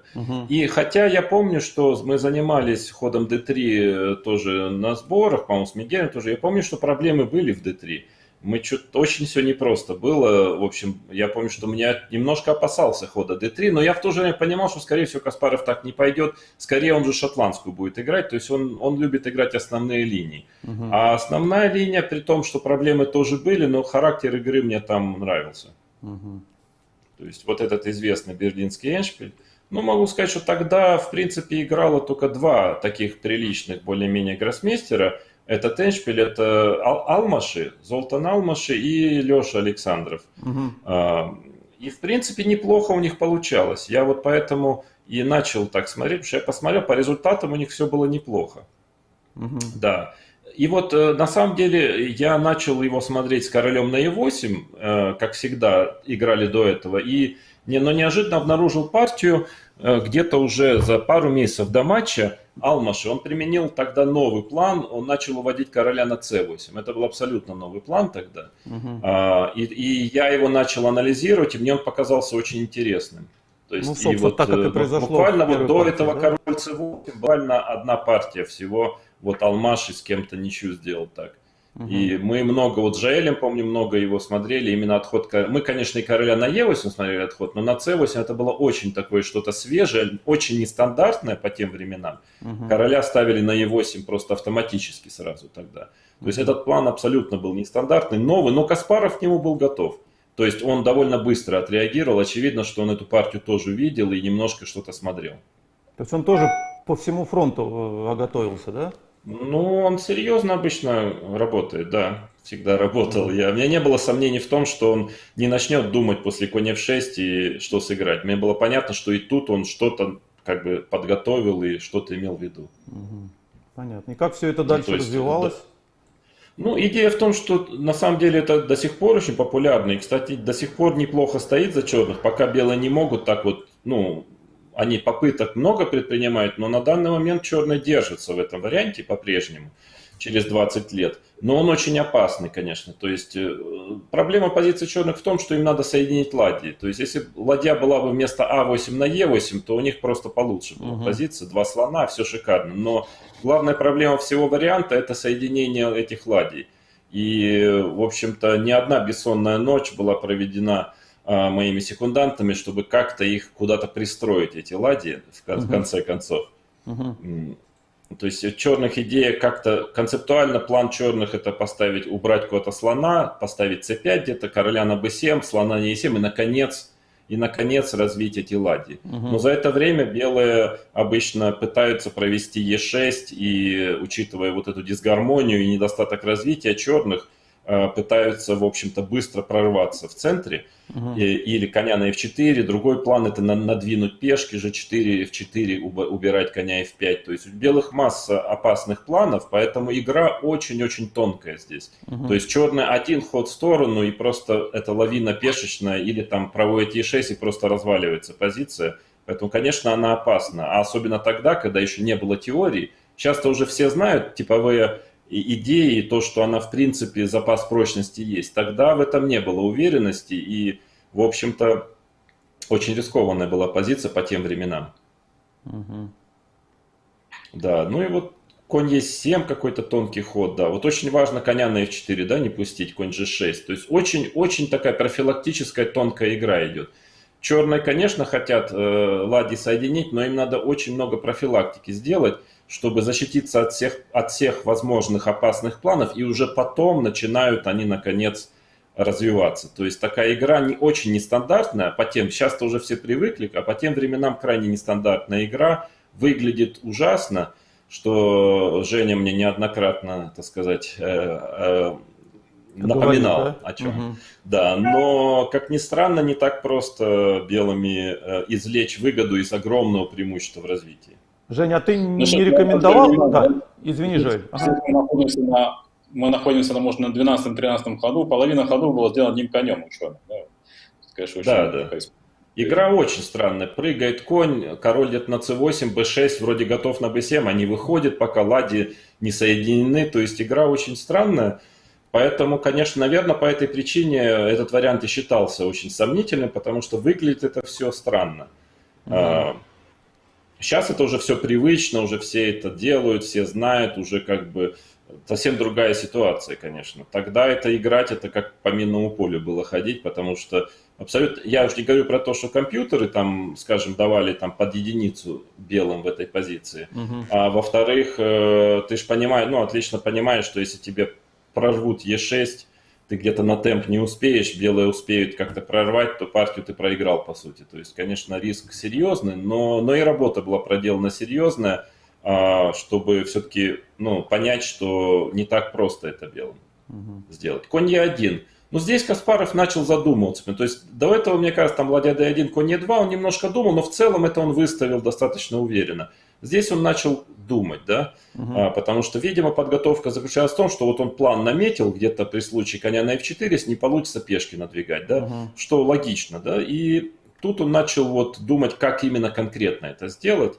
Мне кажется, уже над конь Е1 он задумался, да, идея белых, конечно, начинать двигать пешки, то есть у белых несколько идей, F4, F5, еще конь D3, конь F4 потенциально. Опять же, от черных требуется очень точная игра, чтобы не попасть под эту пешечную лавину и, в общем-то, не проиграть очень быстро. Я так понимаю, что и конь F4, F4, F5, это все связано с идеей E6, да? В том или ином скажем так, если белые надвинут F4, F5 и G4, то просто у черных вообще полей не останется для фигуры, это уже дальше дело техники будет. То есть черным надо успеть или от этого защититься, или быстро напасть на какую-то контр-игру создать на короля. То есть очень такая игра очень сложная в том плане, что она и позиционная, и в то же время очень много считать надо, потому что надо все время быть уверенным, что ты темп в темп успеваешь или создать контр-игру, или застопорить. Вот эта партия, она, кстати, такая очень наглядная в том плане, что вот я всю партию на одном темпе, да, удержался. А как казалось, что это была такая простенькая ничья какая-то, но на самом деле все держалось на одном темпе. То есть одного хода не найдись, и, в общем, все было, могло посыпаться. H5, что там он сыграл? Конь D3. Видимо, F4, там как-то на F4, видимо, я конь H4 успеваю конь F5 перевестись, да? Я думаю, что в этом идея. Что конь F5 напал на E3, и мне надо успеть пешку на H4 поставить при этом. Если я успел поставить конь F5, H4, слон E7, C5, все, у него нет прорыва больше. То есть F4 один из планов, но здесь я успеваю вот таким образом, ходом конь H4. Поэтому А конь вот D3. после конь D3, да, теперь он по-прежнему хочет где-то F4, ну и конь F4, да, то есть оба ресурса есть. То есть мне надо аккуратно защищаться по-прежнему. Но теперь уже менее опасно F4, потому что пойдет конь на H4, конь на D3 все-таки стоит больше, чтобы сыграть конь F4. Что я там сделал, я уже не помню. C5, да, то есть идея в чем, что на конь F4, C5 минус, конечно, очень ход полезный, но минус в том, что ослабляет поле D5, то есть теперь может конь где-то зайти на D5 в этих позициях. Что, видимо, и было сделано, да, на C5, или как сыграл Каспаров, я уже C4. не помню, честно. C4, пока, да, очень типичный ход, тоже закрепляет. На всякий случай, где-то иногда черные хотят пойти C4 в этих позициях, BC, слон E6. И он как бы так вот структуру фиксирует. То есть, ну, если белые там делали какой-то ход, например, ну, пусть король H2 условно, да, можно поставить, то я не исключаю, что у черных есть уже ресурс C4, BC, слон E6. А второй ресурс, это пойти А5, да, или второй ресурс очень типовой в этих позициях, это пойти А5 на король H2, например, вместо C4. И теперь моя задача, если я успею пойти А4, АБ, АБ, то у меня ладья включается по линии А в игру. Я вот соединяю ее таким образом. А на А4 есть ход С4. И если белые пойдут здесь А4, то С4 и провисает пешка, да, уже. То есть я цепляю этот фланг, да, начинаю цеплять фланг. Поэтому С4, на самом деле, ход такой с идеей на А5 пойти, вот как он сыграл, на А5, А4 закрыть фланг, то есть если опять, а по-моему я где-то скоро и пошел опять. Ну, сразу то есть пошел, не дать активизировать, да, опять А4, то есть идея не дать активизировать ладью. Единственное, что теперь, то есть, ну, очень много нюансов, да, в этом эшпире теперь где-то ослабляется пешка b3. В случае хода слон f5 иногда у меня начинается угроза слон c2. То есть, видишь, как много таких тонкостей, нюансов, то есть где-то где-то у меня появляется слон c2 идея в каких-то вариантах. То есть очень много нюансов тогда. И мы в то время должны были все эти нюансы как бы сами до них доходить. Сейчас это все уже известно более-менее. Как я там сыграл? H4. Да, вот, видимо, именно в этом и идея, что теперь на ход конь f4, если белые играют конь f4, то, видимо, идея в том, что я могу забрать и пойти слон f5. И вот очень важно, что я опять a4 включил, потому что грозит слон c2. И это очень важный темп. А например, на ход ладья d2, чтобы защититься от этого, я могу, наверное, пойти слон e7 и грозит слон g5. И я успеваю защититься от прорыва e6 здесь. И мне осталось там всего ничего, соединить ладьи, и позиция уже нормальная. Так что вот такие нюансы довольно важные. Да, опять А4 было важно включить. Я уж не помню, как он, где-то он F4, по-моему. Конь C3, он ведет коня на D5, да. Ведет коня на D5, и после чего мне немножко сложно фигуры развивать, да. То есть тоже очень логичная игра. На самом деле все еще вопрос темпов здесь. То есть мне надо успеть по темпам, да, как тут слон E6. Но я хочу король B7, свой план провожу. Очень важно, что на ход F4, когда он ходит F4, у меня есть уже ресурс ладья H5 такой. Тоже довольно нестандартный. Ну, как и слон F5 тоже, но ладья H5, вот защищая поле F5 ладьей. Так вот неожиданно защищаясь от F5. И, ну, кроме других ресурсов, наверное, конь E7 тоже есть ход. Но так или иначе, да, я как-то вот вроде да, я вроде успеваю более-менее закрепиться здесь. Значит, как там я сыграл? Ты конь сыграл F4 и было сыграно, да? Король B7. Нет, конь D5, да, король конь D5, король B7. Да, да. Теперь он хитро очень маневрирует конями. Идея белых коня на Е3 привести, и F4, F5. Да, вот так вот, каким-то неожиданным таким образом. То есть белые, опять же, в этой позиции у черных пока еще ничего не развито. Если белые успеют F4, F5, то будет плохо дело. А он так и сыграл, То есть да. и вот идея коня перевести на E3 и, наконец, прорвать F4, F5. Ладья H5. Что он, наверное, и сделал, да? Да, и вот важнейший ход ладья H5, на нем все держится. Если бы не ладья H5, то позиция черных могла бы рассыпаться, потому что грозит F4. Если было пойти конь E7 вместо ладья Да, H5, вот я хотел спросить, что на да, конь если E7. конь E7, то теперь вот не сыгранный F4, и есть ход конь F4 очень неприятный. И поле F5 он забрал тоже. И непонятно, слона, то есть если я меняю этого слона на коня, это всегда хуже. Да, то есть всегда а слона некуда девать, да, то есть слон F5 нет хода. То есть он достаточно тонко играл, Каспаров. Ну, тут я просто заберу на F5 и ворвусь на D7, и все, да. То есть он достаточно тонко играл, все держалось на ходе ладья H5, который, конечно, я должен был предвидеть заранее. И главное, и теперь, если он пойдет F4, я уже хожу конь E7, и нет ресурса конь F4, да. То есть и вот после этого, да, это важнейший момент, что именно я вызвал F4, F5 я уже забираю, и все, я наконец заблокировал. И таких каких-то ресурсов игры на выигрыш вот у белых уже мало после ладья H5, потому что вот успел буквально вот на подножку поезда На флажке. вскочить, да, то есть, ну, казалось бы, хотя на самом деле все работало, да, все как бы все было правильно, но так объективно это все держится, не так все просто было, скажем так, как могло показаться человеку со стороны. Да, слон c3. А слон c3 это И куда? что тут? Этот выжидательный ход, мне ход трудно сделать, просто полезный ход слон c3. И дело в том, что мне по-прежнему не просто сделать ход, потому что если я играю слон e7, уже f4, у меня нет хода конь e7. Да?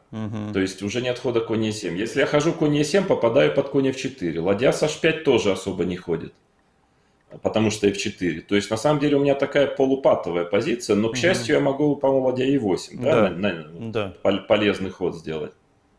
Ладья e8, и где-то тут он ничью уже скоро предложил, насколько я помню. Ладья d2, король c8, так ты на месте стоишь, да? Король c8 тоже очень такой логичный ход, довольно важный, потому что я хочу, я по-прежнему держу f4, конь e7, хочу пойти ладья d8. Очень, и теперь по линии d я поменяю одну пару ладей, и все становится уже намного легче. И главное, у белых не видно ресурса, как усиливать позицию, да, то есть все как бы f4, вот если не пройдет, то не пройдет. Но да. он сыграл f4, f4. по-моему, может быть. Да, я пошел конь e7. И на конь f2, конь f5, и, видимо, с предложением ничей, да? Да, а ты сам я предложил предложил ничью, да, Володь? Наверное, я думаю, да, Ну, я так, не помню уже, но по думаю, ходам что да, вроде. конь 5, но я уже увидел, что все, я заблокировал. Ну, в принципе, она это разумно, потому что объективно позиция просто, по сути, такая позиционная ничья. То есть все забито, он уже не проводит ничего. Дальше я развиваю слон на e7, и ну, просто нету ресурсов у обоих сторон игры. Ну и, конечно, для меня первая партия была очень важная, потому что я играл ее черными. Первая партия матча на первенство мира, это вообще другой...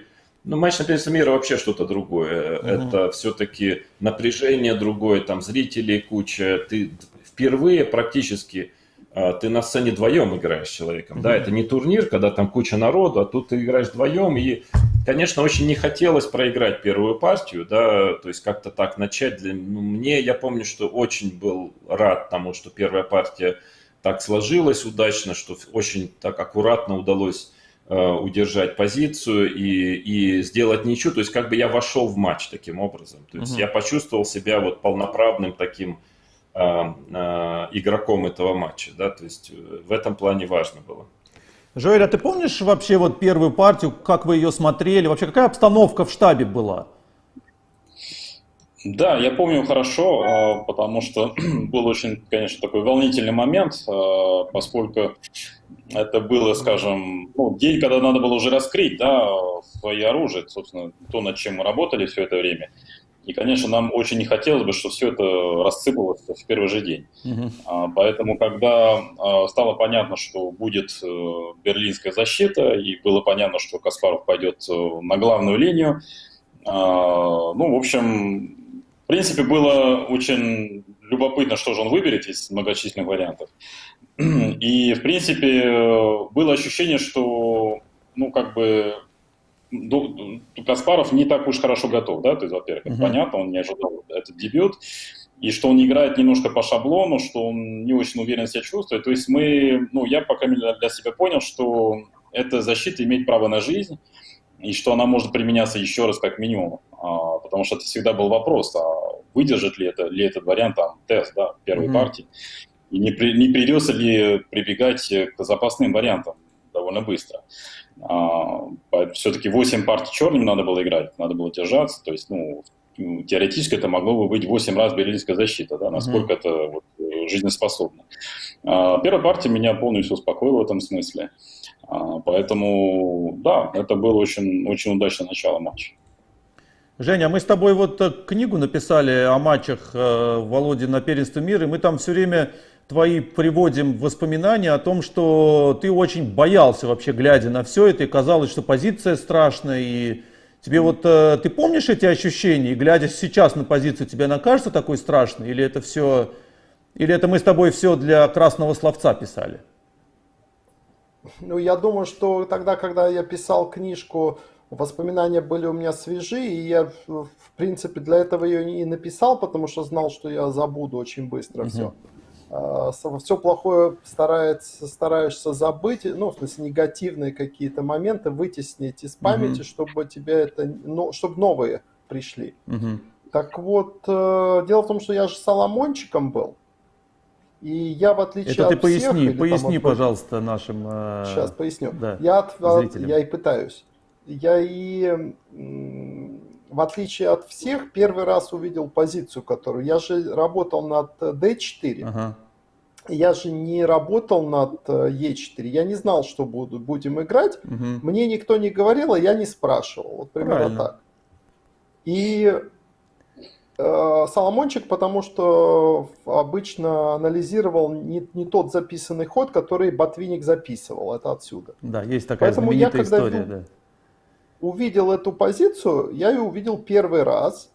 Соответственно, она и сейчас мне выглядит довольно опасной после того, как я это увидел. Единственное, после хода конь Е1 уже более-менее все разряжается, на мой взгляд, потому что белые чуть-чуть уже темп теряют атаки. То есть если приходится ходить конь Е1, я теперь понимаю, что у белых не может быть перевеса.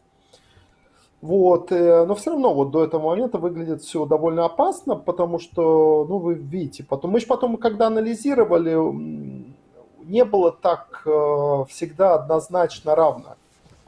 Очень сложно было предоставить Володе позицию с четким каким-то равенством. Так пошел, и ничья. Но такого не было. Все время нам приходилось анализировать позиции, где, допустим, конь берет все-таки на Е6 слона. И эти структуры, они уже с равным, соотношением фигур конь-конь, слон-слон, с задвоенными пешками. Но они такие, типа мы грубо говоря, на 40-м ходу какую-то стойку должны были показать. Но это же достаточно неприятная даже тип позиции защиты.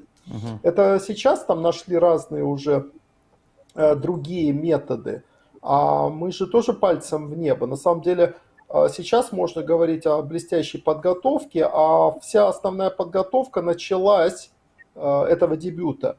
Эти же были какие-то наметки, какие-то на сборах сделали, какие-то идеи, это знаменитые у Володи у меня здесь идеи есть, здесь идеи, он тебе дает 5 идей, 3 из них опровергаются сразу, или ему потом не нравится, как играет. Соответственно, он накидал идей после этой партии, он понял вместе с Желем, они, видимо, обмозговали на прогулке, поняли, что это можно играть, увидели Каспарова лицо довольно растерянное после этой партии. И я увидел первый раз эту позицию, и, соответственно, мне она казалась дико опасной, потому что, во-первых, я еще Е4 не играю, как известно, я не знал, что там Леша Александров, Салмоше, я краем уха слышал, что такую муть играет, но то, что играет Леша Александров и не играют другие шахматисты, уже знак не качества, а обратный знак, да? Значит, так играть нельзя. Поэтому у меня были вопросы к подготовке, вообще к своей роли в этом мире. Да, я так думал, что я что-то в этом мире знаю, но увидел, что я соломончик, но у меня как бы я тоже пошел переосмыслять все Пошел это. Я напомню эту историю, все-таки в двух словах скажу. Про Соломончика речь идет о известном шахматисте Соломоне Флоре, который ассистировал Михаилу Моисеевичу Ботвиннику в матче на первенстве мира. Есть такая известная история, не знаю, а правда или нет, о том, что Ботвинник записал ход, какой-то ход записал, и в позиции был какой-то очевидный ход, который, как думал Флор, записал Ботвинник. И Ботвинник сутки говорил: да-да, ты проанализируй вот этот ход, проанализируй, да, поговори с моей женой, там, то все. И уже идя на партию, Соломон Флор какими-то кидал опаснейшими вариантами, которые Ботвинник должен был помнить, о каких-то ловушках, о том, о сём. И перед выходом на сцену Ботвинник ему сказал: Соломончик, я записал другой ход. Вот Михаил Моисеевич славился своим недоверием ко всему миру, а особенно, видимо, к секундантам. Володь, ну я так понимаю, что у тебя не было не только недоверия к секундантам, но, в общем-то, не было и каких-то опасностей со стороны противника. Да, вот матч вообще Да целиком нет, и полностью конечно. спокойно прошел, или были какие-то Да, нюансы? относительно. Нюансы были, но об этом потом. А что касается... Нет, я просто работу раскладывал не из там каких-то других соображений, а из соображений того, что такие, например, дебюты, как Берлин, то есть в них настолько вникать надо, что лучше, чтобы это вот один человек вот этим занимался, то есть он уже вник во все позиции, потому что очень тяжело ее вот, да, там дать Мигелю день поанализировать, потом там 2 дня Жене, потом Жиэлю, то есть надо в нее вникнуть. И, например, Грюнфельд у меня вот четко был только Мигель. Это не для того, чтобы там разделить, не знаю, зоны, так сказать, риска, а просто для того, чтобы человек, который занимается какой-то темой, чтобы он очень глубоко был погружен в эту тему. Ну, на матче уже, конечно, началось перемешиваться, потому что ты же не знаешь до матча, какая тема будет важна. Может быть, это будет вообще D4, или это, может быть, будет шотландская. То есть поэтому, когда уже матч начался, понятно стало, что Берлин, скорее всего, будет главным, так сказать, направлением военных действий. Тогда уже, конечно, подключился там Женя, даже, может, временами Мигель, но в начале это было вот так. Ну, а то, что так позиция, она выглядит, опять же, так вот внешне, если посмотреть, она действительно безумно опасная. То есть, если забыть о всех этих 20 годах уже по нынешним временам и диком на количестве партий, которые сейчас уже были сыграны в берлинском варианте, да, уже до дыр, там, что называется, все позиции, все идеи уже раскусили, тогда, если вот так понимать, что это с листа и шла игра, конечно, она очень опасна. Но дело в том, что на сборах, которые я провел с Сережей Долматовым, то есть мы все-таки много анализировали. В то время компьютеры были слабые, то есть по большому счету надо было по дереву, что называется, да, работать, то есть мозгами на доске ставить. И вот было ощущение, мы много вот анализировали, двигаем, что-то получилось, что-то не получилось. Позиция же очень такая, можно так сыграть, можно это. То есть и вот в процессе вот накопления вот этого опыта двигания фигур по доске, все-таки возникло ощущение, что вот запас прочности какой-то у черных есть, и что очень непросто белыми. То есть, по крайней мере, что было важно, у меня не было ощущения, что вот как-то совсем простой игрой фигуры расставил, коня на f4 перевел, e6 провел и до свидания. То есть, этого у нас в анализе не получалось. Но иногда очень хитрой игрой с проблемой ставить получалось, да. Но что тут делать? Проблемы везде будут, если ты черным с Каспаровым играешь. То есть, по сути, ты все-таки хотел лишить его какой-то конкретной форсированной игры, да, чтобы не попасть вот на эту бом-бом-бом и безнадежно. Опасался да, ты его, ну и да? что-то новое. Что-то новое сыграть, все-таки какая-то концептуально новую позицию, нестандартную, да, и потому что, опять же, он же матчи на первенство мира играл, те же испанские, ну сколько он их наиграл, там, с Карповым, у него же кроме уже наработок имеющихся, но и колоссальнейший опыт, то есть, а тут вот очень сложно найти было позицию вот новую, вот совсем какая-то нестандартная, она не наигранная еще, ни им, ни вообще шахматистами топ-уровня. И очень богатая при этом, такая, что ее можно играть много партий. Это, можно сказать, отчасти везение, отчасти, может быть, какая-то интуиция помогла мне, что мне удалось найти такую позицию, чтобы не попасть под какие-то прямые заготовки, и при этом, чтобы можно было ее держать больше, чем одну партию. Хорошо, ну давай, ты вот упомянул Грюнфельда, давай перейдем ко второй партии. Первый белый цвет. Ну, Грюнфельд, я так понимаю, это основная была работа белыми, да, с d4, потому что Каспаров его Да. наигрывал всю жизнь. Он в последнее время много играл и успешно, очень хорошие позиции получал. Да и объективно дебют хороший, надо сказать. В принципе, ничего толком на Грюнфельд найти мне не удалось. Конечно же, как и ожидалось. Но я решил, я систему со слон e3 в разных вариациях решил готовить. И с конем на f3, и без коня на f3. Она, она здоровая. Мне она чем понравилась, что она здоровая. Очень, то есть разумная, здоровая, не очень форсированная, в отличие от системы там со слон e2, ладья b1, там просто уже игра ход-ход идет, и там значение компьютерной подготовки решающее. Да? Слон e3 все-таки позиционная игра, особенно перевеса там нет, конечно, но есть запас прочности и часто возникает эндшпиля. То есть я считал, что это здоровая, такая система, можно ее сыграть. Честно говоря, на Грюнфельд я считал, у меня есть на 2-3 партии, может быть, идеи, дальше там по ситуации.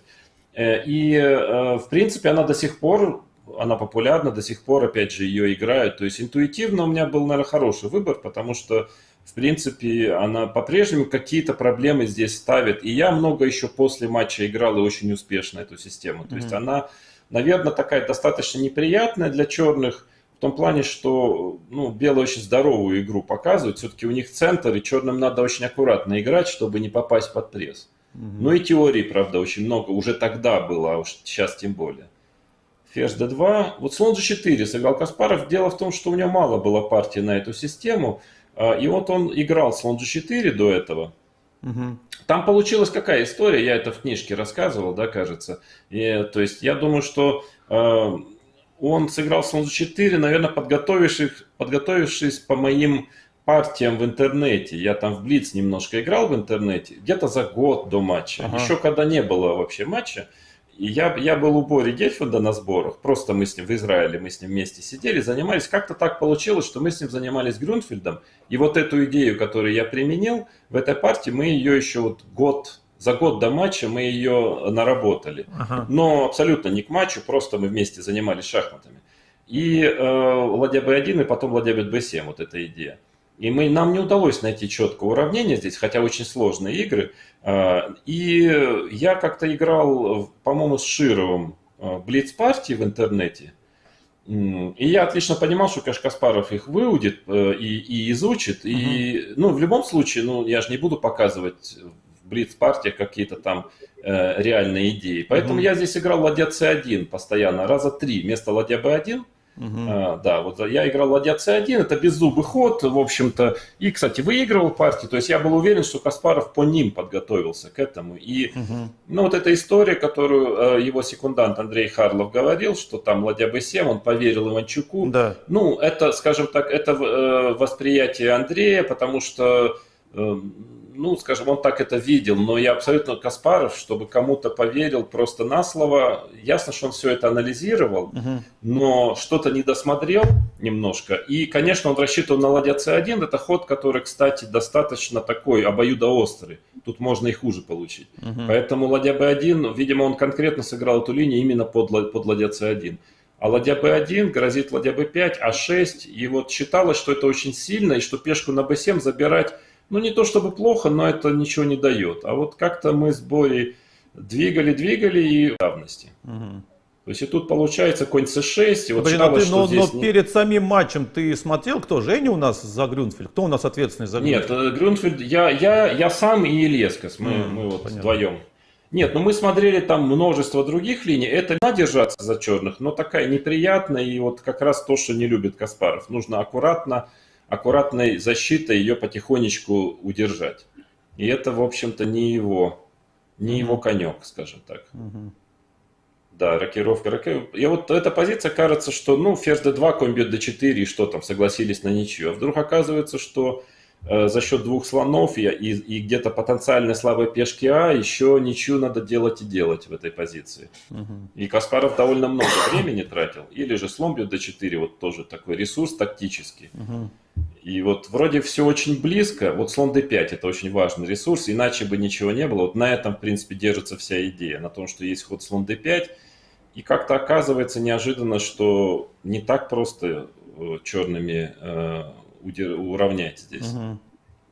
Да, это все, ну, на самом деле он неплохо играл, конь d4, то есть это, он мог перейти в эндшпиль, где-то разменяться на d2, такой немножко неприятный, может быть он держится, но долго надо держаться его.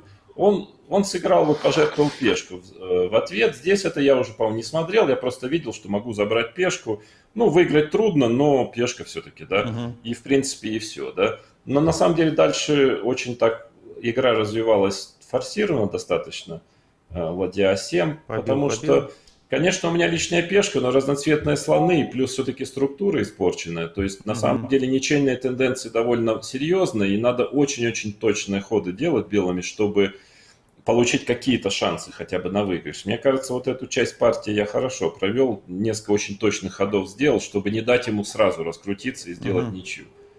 Ферзь d8, как-то, да, он ферзя на h4 переводит. Ну, тут, что называется, не повезло, потому что часто бывает, что в таких позициях черный, ну, вот вопрос по темпам, они успевают или не успевают. Вот ему чуть-чуть не успевают в этой позиции черный. Хотя, казалось бы, ну, могло получиться так, что они в темп успевают сделать ничего. Но вот где-то не получилось. Ну, какие-то точные ходы понадобились для этого, да. Ферзь Ферзь c3. c3, Вот это было- что ты планируешь тут? Ну, мне нужно ферзя как-то активизировать. Куда-то я его на f3 перевожу, чтобы он защищал обе пешки. И в итоге где-то пойти Ой, e5. То есть, sorry. да, после ферзь f3, Ферзь c3. тут очень важный был момент один дальше, как слон b8, ферзь f3, как там было Ферзь сыграно, h4. ферзь h4, то есть очень темповая идет игра, да. e5 я должен, видимо, ходить, и g5. На, И вот на f4 висит, да? иначе висит пешка на f4, сразу ничья, e5, g5, и вот здесь он даже по своему, ну то есть это все правильно, по своему признанию он недооценил вот этого очень тонкого хода ладья e1. Он считал, что таким образом он делает ничью, и кажется, что вроде действительно он забирает наконец пешку обратно, и совсем уже не остается материала. А вот неожиданно оказывается, что после ладья e1, ферзь размены и e6, белые сохраняют лишнюю пешку тактически, и этот эндшпиль, несмотря на то, что материала мало, он достаточно тяжелый, то есть очень неприятный для черных эндшпиль. Вот это такой нюанс, который он, наверное, еще жертвуя пешку где-то недооценил. Если бы не это, ну, наверное, была бы ничья, да. Ну, то есть он тяжелый из-за того, что пешки эти все, да, какие-то? Ну, теряется пешка А, и, скажем так, хоть и материала мало, разноцветные слоны, но еще пешка на f4 неудачно стоит, она немножко слона. А у меня появляется, с той пешкой на f5, наверное, все-таки ближе к ничьей была позиция. А за счет того, что пешка на f4, у меня появляется поле e4 у слона, еще подкрепляю его пешкой f3, и, в общем-то, где-то пешка А начинает бежать. То есть трудный эндшпиль, но пока еще нельзя сказать, что он там проигранный, но трудный. И опять же, конечно, не в стиле Каспарова, да и в чьем стиле такую позицию защищать. Может быть, разве что Корякин бы Спокойно бы, да? ничьи бы тут спокойненько бы сделал ничью, но так в целом позиция очень неприятная. И где-то Каспаров тут немножко подошибся. Ему надо было, конечно же, слона переводить на e3. Как он, f3, по-моему, где-то ладья e7, наверное, да, он сыграл, да. То есть грозит ладья a7, хочет поменять ладьи, конечно, при размене ладьи, наверное, ничья, да, и как я там сыграл, А4. а4. И вот тут надо было, был момент, когда ему надо было закрепить слона, потому что у него слона нету поля нормального. То есть слон а7 шах, король g2, слон e3. Ну, трудная позиция, но шансы на ничью сохраняются еще. То есть пешку а же провести трудно, черные контролируют поле а7. Ну, конечно, белые короля поведут. Удовольствие, прямо скажем, невеликое. Скажем, скорее у белых больше шансов на выигрыш, чем у черных на ничью, но шансы есть еще на ничью. И вот он упустил, он как-то, ну, как-то в своем стиле хотел, так сказать, более тактически решить проблемы. Вот ладья а7, а вот этот момент, когда нужно было перевести слона, не такой простой, он его упустил. И после этого стали проблемы, потому что слона все-таки... В отличие от моего слона на e4, у черного слона нету поля, где он может закрепиться, что в итоге и изгубило его. То есть король, как там, ладья b4, как дальше было, ладья d7. То есть он все время хочет как-то ладья d4 поменять конкретно. Конечно, ладья d2 грозит меня отрезать, но король должен выйти на h3. И теперь проблема в том, что да, король начинает где-то грозить подойти h5, потому что грозил ладья b7 шах. Но я очень точно играл эту, да, очень точно. Как-то вот у него все время чуть-чуть он не успевает закрепиться. Да, h5 иначе шах. Как там я сыграл? Ладья в этой B5 позиции? опять Ладья на B5, слона напал, напал. он должен как-то защитить. Король Да? F6. Король F6. Пешка пошла. Опять. Да, пешка пошла и ладья А2, да, видимо, потому что надо ее как-то держать, пока не пробежала. Шах. И вот такой крайне неприятный шах на b6 оказался. И здесь, конечно, ну здесь Каспаров уже в небольшом цветноте был. Ну нельзя сказать, что громадным, но минуты 2 еще, наверное, было у него там хода на 3-4. Но тут, конечно, ну, во-первых, он уже абсолютно справедливо считал позицию проиграна, она действительно проиграна. Она проиграна форсирована на самом деле. То есть я понимаю, что он был не в радужном расположении духа. То есть надо, уж приходится ходить король g7, это единственный ход, откуда он только что пришел. И там я в книге где-то комментировал партию, написал, там есть четкий абсолютно выигрыш, форсированно выигрывается. И Каспаров потом в своей книге об этом матче, ну, в каком-то из томов предшественников он это подтвердил, сказал, что да, все правильно, действительно проигранная позиция. Но он как бы сыграл король e7, ход такой, он очень логичный, конечно, короля хочется подвести к центру ближе, но проблема в том, что, да, он, ну, во-первых, даже после а6 все равно позиция трудная, но просто пропускает слон d5, и несложный ресурс, и грозит ладья e6 шах, и, например, если пойти ладья e2, на слон d5, да, то есть ладья e6 шах, то есть слона-то он уберегает, но пешка начинает проходить. Король d7 a6 и просто пробегает пешка. То есть и да, он зевнул слон d5 и сразу сдался после слон d5. Давайте, это что у нас и было есть, запечатлено это на у первом нас есть ролике, кажется. маленькое видео, да, еще раз его посмотрим, как закончилась вторая партия матча на первенство мира 2000 года. Есть у нас? Démonstration en se tenant prêt Это же комментарий à хороший. saisir le prochain coup de Kramnik. Il faut pas rater Kramnik qui joue son coup. Non, non, non, il faut pas rater Kramnik. Là, il On va va jouer. pas rater Kramnik. Il faut Fou pas des rater cinq. Kramnik, fou des 5. C'est une Non, exécution. non, plan large, plan large. Vite, On fou quitte des pas, 5. fou des cinq, ça y est. On voit comment il a tenu Attention, le coup. attention, faut être prêt à faire un zoom sur Kasparov ou sur Kramnik, ça va. Kasparov va abandonner. Kramnik Ah, se ouais, lève. ça y est, ouais. Fini. Ah là là, c'est fini. Incroyable. Kramnik a Incroyable. gagné, ça y est. Kasparov abandonne. Allez. C'est historique. Alors là, Kramnik mène au point. Жоэль, что там они, как футбол, да, они комментировали? Да-да, там один из двух комментаторов кричит: сделайте зум на лицо Каспарова, сделайте зум, пока не поздно. Ну, лицо Каспарова мы увидели, он был сильно разочарован. И как, Володь, ты пережил эту победу? Да ничего, в принципе, мне понравилось. Нет, ну на самом деле, как после этой партии было уже ощущение, что я, ну, в общем, ну, как сказать, было полное ощущение, что я не зря проделал работу, что я уже как бы завязал борьбу серьезную, то есть у меня уже полностью была уверенность в том, что меня не разгромят, что уже борьба будет очень сложной, потому что я почувствовал, что я и в форме хорошей, и как бы я партию сильно провел, и в дебюте готов неплохо, то есть ну, это было очень обнадеживающим, то есть если первая партия была просто вот таким сигналом, что в общем, пока я вошел в матч, вторая это уже была для меня сигналом того, что это будет очень непростой матч для Каспарова, что будет битва почти, ну, там, на равных, то, что будет очень серьезная битва. Ну и очко лишнее никогда не помешает матче на первенство мира. И вы пошли готовить опять Берлин, да? Или ожидали чего-то уже другого? Ну, в смысле, что... Нет, Берлин, конечно, чего же ждать. Конечно, залатывать дыры. Ну, все остальное мы более-менее проверили, а мы понимали, надо позиция опасная. Я помню хорошо, мы жали много, вот как раз с тобой, по-моему, жали, мы ее перед третьей партией анализировали и крутили, потому что, ну, понятно, там же куча разных отходов, конь то на h2, то еще куда-то, чуть-чуть что-то не досмотришь. Теперь-то уже понятно, что он со всей своей бригадой, компьютерами там и тренерами будет ее изучать досконально, и можно попасть под разработку, и как мы вот видели по первой партии, там же что-то не досмотришь и сразу получишь. То есть, кстати, по поводу бригады, да, как бы, ну, Гарри Кимиш, он жаловался, что у него была слабенькая бригада, там, не знаю, что мне помогали там очень многие в интервью. Ну, так он как бы на эмоциях, то есть, ну, догадки такие были у него. На самом деле, как я уже сказал, вот все, кто мне помогали, я об этом уже упомянул. Компьютеры у меня были обычные, даже не было стационарного, просто лаптоп был. Только на матч я как-то стационарный притащил. а так во время подготовки был лаптоп. А потом уже много лет спустя, когда Каспаров ушел уже из шахмат, я, в общем-то, на самом деле от друзей узнал, что весь офис Каспаров Чес, по крайней мере израильский, не исключаю, что и другие, все компьютеры работали как бы, а их там было много, и они были очень мощные.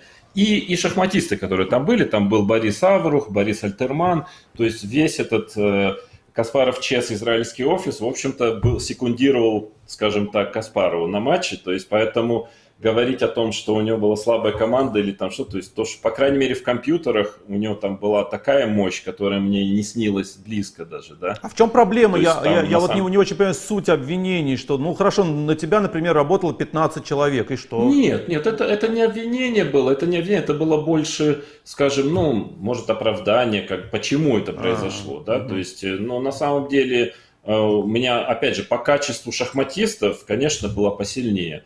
Но по количеству, я думаю, у него было больше, но и компьютеры тут вообще нельзя сравнивать, потому что это все-таки мощнейшее. Я там был потом в какой-то момент в этом офисе, когда был в Израиле, по-моему, да, то есть, ну там, в общем, серьезная была структура с огромным количеством современных компьютеров и так далее, то есть работа там кипела серьезная. Но я знаю, что и Майкл Адамс тоже помогал Каспарову перед этим матчем в том числе. Насколько я знаю, да, то есть, поэтому все у него нормально было в плане команды все-таки. Но вот как-то так получилось, что, наверное, мне удалось лучше построить подготовку и как-то вот постоянно попадало, ну, в большей степени попадало все-таки на какие-то мои идеи, хотя нет сомнений, что у него их было тоже очень много. Жень, ну ты как оценил партию вот в Грюнфельде? Понял, что Володя в хорошей форме? А поверил? Ну, честно говоря, нет, это я не понял. Я понял, что у меня было другое впечатление, что Каспаров просто защищался, ну, плохо просто защищался. Угу. У меня было ощущение, что как бы он не готов был защищаться, и когда появилось, ну, пришлось защищаться, но просто он отвык. Но у меня было такое ощущение за последние годы, что слишком много он имел хороших позиций после дебюта, у него по-другому, иначе, чем у обычных людей, складывались партии. Он по дебюту получает равную позицию или с большим перевесом, ну и вот играет или равный эндшпиль, или добивает. А когда ему пришлось защищать худшую позицию, это было не его, потому что он просто отвык это делать. Последний раз там он с Карповым этим занимался. Вот и все. То есть, действительно, это было, если он попадал в территорию худшей позиции, но это было не его. Другое дело, что мне казалось, что это достаточно сложно сделать. Опять же, я был в данном случае, как сказать, свидетелем таким же, как все, потому что я не знал ни что там подготовлено было.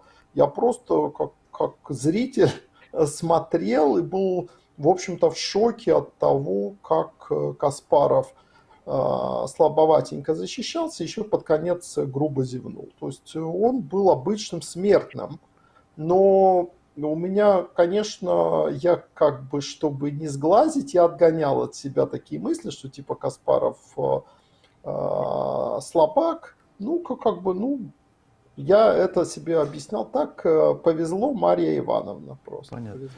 Жоэль, а как вообще ваш день? Жень, ты мне да. хотя бы до 45 шкалу-то поднял после этой партии или как? Утвердился, что 40 точно есть.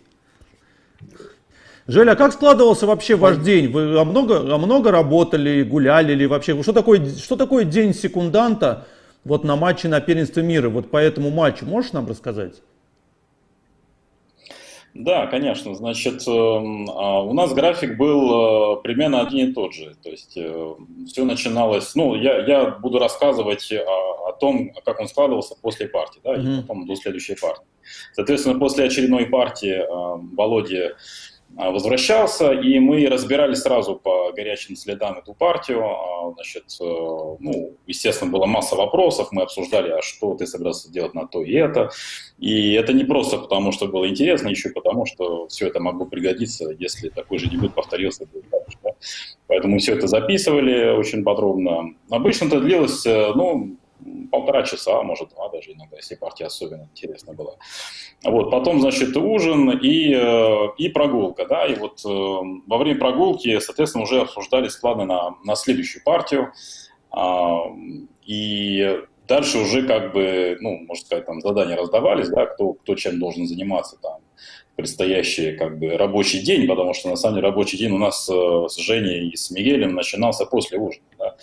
Вот, значит, и каждый из нас садился со своим, значит, домашним заданием, с тем, что он должен был делать. Обычно, ну, так часто получалось, что мы с Женей в пары работали, потому что мы работали над черным цветом, а Мигель больше над белым цветом. Вот, зато у Мигеля, значит, был хороший компьютер, а у нас, мне кажется, попроще был. Ну, неважно, в общем, значит, мы, соответственно, с Женей там часто изучали ту самую, значит, берлинскую защиту, да, в общем-то, до рассвета. У нас даже вот такая шутка была, да, что мы, в общем, встречались потом, делать небольшую паузу на наш 5 o'clock tea, как принято в Англии, это было в 5 утра, а не в 5 вечера. И, в общем, ну, это еще не был конец, то есть часто мы достиживались до момента, когда Володя просыпался, ну, это было где-то там, не знаю, время там 9-10, где-то так, и, значит, рассказывали, собственно, все, что нам удалось анализировать и понять за ночь, да, и все это было, естественно, записано в компьютере, все варианты абсолютно. Значит, у Володи была задача очень простая: за час небольшим разобраться с тем, что мы сумели сделать за, значит, сколько там, 6-7 часов или больше работы, да.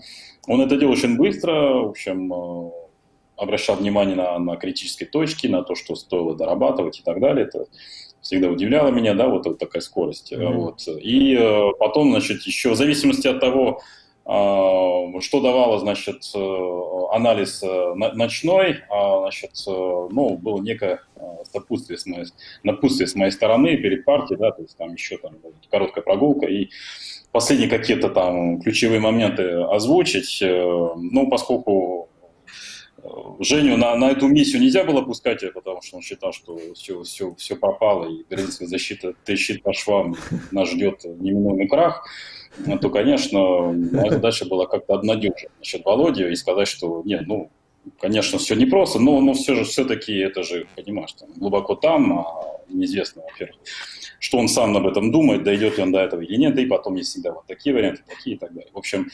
вот примерно так это выглядело. Могу сказать еще, что я допустил ошибку в первой же партии, в том смысле, что мне было, естественно, очень интересно посмотреть, как это все живем выглядит, да, потому что мы, кстати, об этом не говорили, но мы сняли там дом, значит, отдельный, там у Темза, там, ну, такие хорошие условия для жизни, для работы, но все-таки мы не видели совершенно то, что творилось там, да, на сцене. И мне было очень интересно, ну, своими глазами все это увидеть, и поэтому первую партию вначале я присутствовал, посмотрел на все это. У Жени даже не было желания туда пойти, он сказал: да нет, ты что, ты пропускаешь самое сочное время, чтобы поспать. Вот, и, значит, соответственно, он как опытный человек не упускал эту возможность. А уже во второй партии я все еще сходил. И довольно смешной эпизод получился, потому что, значит, в первой партии Володя играл черными, соответственно, да, он играл, соответственно, на правой стороне, да, от сцены, от сцены, да. И я почему-то думал, что он всегда будет играть на той же стороне. Но обычно как-то сцена делится на два лагеря, и они, ну, мне казалось, что не должны меняться. На второй день я все еще пошел, а там, значит, Володя сидел уже на другой стороне, да, и я пошел там, где я ожидал его видеть, а там был лагерь Каспаров, ну, в полном составе. Но я этого не видел сначала. Я просто сел, как обычно, на свое место, ну, с предыдущего дня, начал смотреть, а потом ловлю на себя какие-то взгляды бешеные совершенно. И узнаю, значит, Мишу Ходорковского, узнаю, значит, Умуда Хаяна, еще кого-то. Еще не сидел в нашей части. Только до меня потом дошло, что я никуда сел. Да. В общем, после этого эпизоды, я решил, что да, вообще смысла нет туда ходить, и лучше поспать. Так что я вот тоже, как и Женя, старался хотя бы вот эти вот 3-4 часа, пока длилась партия, там, ну, немножко приходить в себя и отдыхать, потому что вечером ждал очередной там подвиг. То есть это тяжелейшая Ну, на это, самом деле кстати, работа, да? Быть на Я матче. добавлю, что это Мгм. очень похоже на схему, которая была у меня, когда играл Каспаров с Анандом. Единственное время, когда можно было чуть-чуть отдохнуть, так вот душой и телом, это во время, когда шли партии, да? Мгм. Когда игралась партия. Но нам жутко не повезло, потому что играл Каспаров с Анандом, а тот играл невероятно быстро. И все время партии заканчивались там часа за 3. И вот как бы мы уже молились, ну поддавайте 7-часовую, ну пожалуйста. Потому что я только, помню, Каспаров ходил на партию, я ходил в фитнес, чтобы чуть-чуть как-то форму, там что-то перекусывал, фитнес, и вот только я там посмотрел, как партия идет, вот там что-то чуть-чуть, там новости посмотрел, только я вот прилег, чтобы часок хотя бы вздремнуть, стук в дверь, уже возвращается Каспаров, там ничья очередная, и тут же, конечно, начинается работа. Так что в этом плане, да, вам тоже не очень везло, потому что у нас тоже много коротких партий было. Ну да, вот, поспать не удавалось. Давайте посмотрим на третью партию, опять Берлин. И тут, Вот насколько я третья понимаю, как она раз была исключение. длинная. Да, третья, как раз вы выспались хорошо, наверное, да? Вот, собственно, позиция, в которой в первой партии он пошел H3, а здесь ладья D1. Да, я решил повторить, и вот он хитро довольно придумал идею, пока не ходить H3. Это очень серьезно, то есть где-то вот во всех этих вариантах это может быть важным темпом. Где-то, что H3 не сыграно. Но я тоже это немножко смотрел, мы тоже смотрели это, конечно, но вот тут чуть-чуть посерьезнее проблемы возникают после ладья D1. Да, B6 по-прежнему, и как он тут сыграл, наверное, конь E2. То Да. есть он пытается, ну, дело в том, что в этих позициях ход H3 все равно очень полезный. Все равно очень полезный, и чаще всего рано или поздно его придется сделать, но здесь идея в том, что может быть вот он, как бы, я немножко не успеваю перевести коня на G6, то есть он хочет пока помешать моему плану, и потом где-то, видимо, все равно пойти H3. Так что конь E2. C5. Я тут придумал, это я, по-моему, за доской, как бы я так очень глубоко, кажется, не смотрел идею без хода H3, считал, что без этого все равно не обойтись. И где-то я придумал какой-то неожиданный ход, не то чтобы он был сильным, но очень таким неожиданным, и он сбил, по-моему, Каспарова с подготовки, то есть он начал за доской думать, и он объективно был неплохим достаточно, но и главное, что началась игра за доской, да. То есть C5, как там, ладья E1, наверное, да, как-то пошел, или C4. И слон тут я долго думал, да, я решил вот такой по-другому чуть-чуть сыграть, потому что тот же план с конь Е7, мне не нравилось там конь F4, я могу просто не успеть уже, не успеть перевестись, и тут какие-то есть, например, тактические идеи, скажем, на ход конь G6, например, да, то есть где-то Е6 может быть уже вот может пройти такой удар. Или, да, и вот, или даже конь бьет G6, FG E6, конь E5, очень опасно, у него вскрываются линии, безумно опасная позиция, то есть я уже не успеваю перевести, но за счет того, что конь ушел с C3 чуть раньше, я теперь могу быстро как-то слона, то есть тут каждый раз чуть-чуть что-то делают другое белое, и черные должны реагировать уже по-другому, то есть я решил так как-то поставить слона на C6 пока. И конь F4, да, было сыграно. И тут я вот после долгого раздумья какой-то такой очень тонкий сделал ход. Кстати, не обязательный был на самом деле. Не, король b7 я пока пошел. Да, дело в том, что тут важно, опять же, тактический ресурс, что если белые прорываются E6 в этой позиции, да, то у меня есть, ну, наверное, сначала слон бьет F3, я беру коня на F3, GF, и вот очень важно слон D6 ресурс. Такой вот, то есть слон D6, я нападаю на коня и успеваю, все проходит хорошо, да, успеваю развиться, и проблем нет. Поэтому пока я держу вот на тактике этот прорыв Е6, соответственно, король b7, как там, наверное, ладья E1 логично, да, или конь d5, да, конь d5. То есть, опять же, он играет на прорыв Е6 где-то, да, то есть у меня теперь слон уже не на этой диагонали, соответственно, Е6, так сказать, на повестке дня. То есть мне надо очень серьезно к этому готовиться, к ходу Е6. И конь на F5 такой немножко подвисший, все время G4 пограживает. Так что вот, да, как там я сыграл. Конь Е7. Теперь конь Е7 я таки ушел, да. Ладья Е1. Что там дальше? Ладья Е1. И я в какой-то момент, вот, по-моему, здесь какой-то сделал такой загадочный ход ладьей. Ладья G8, да.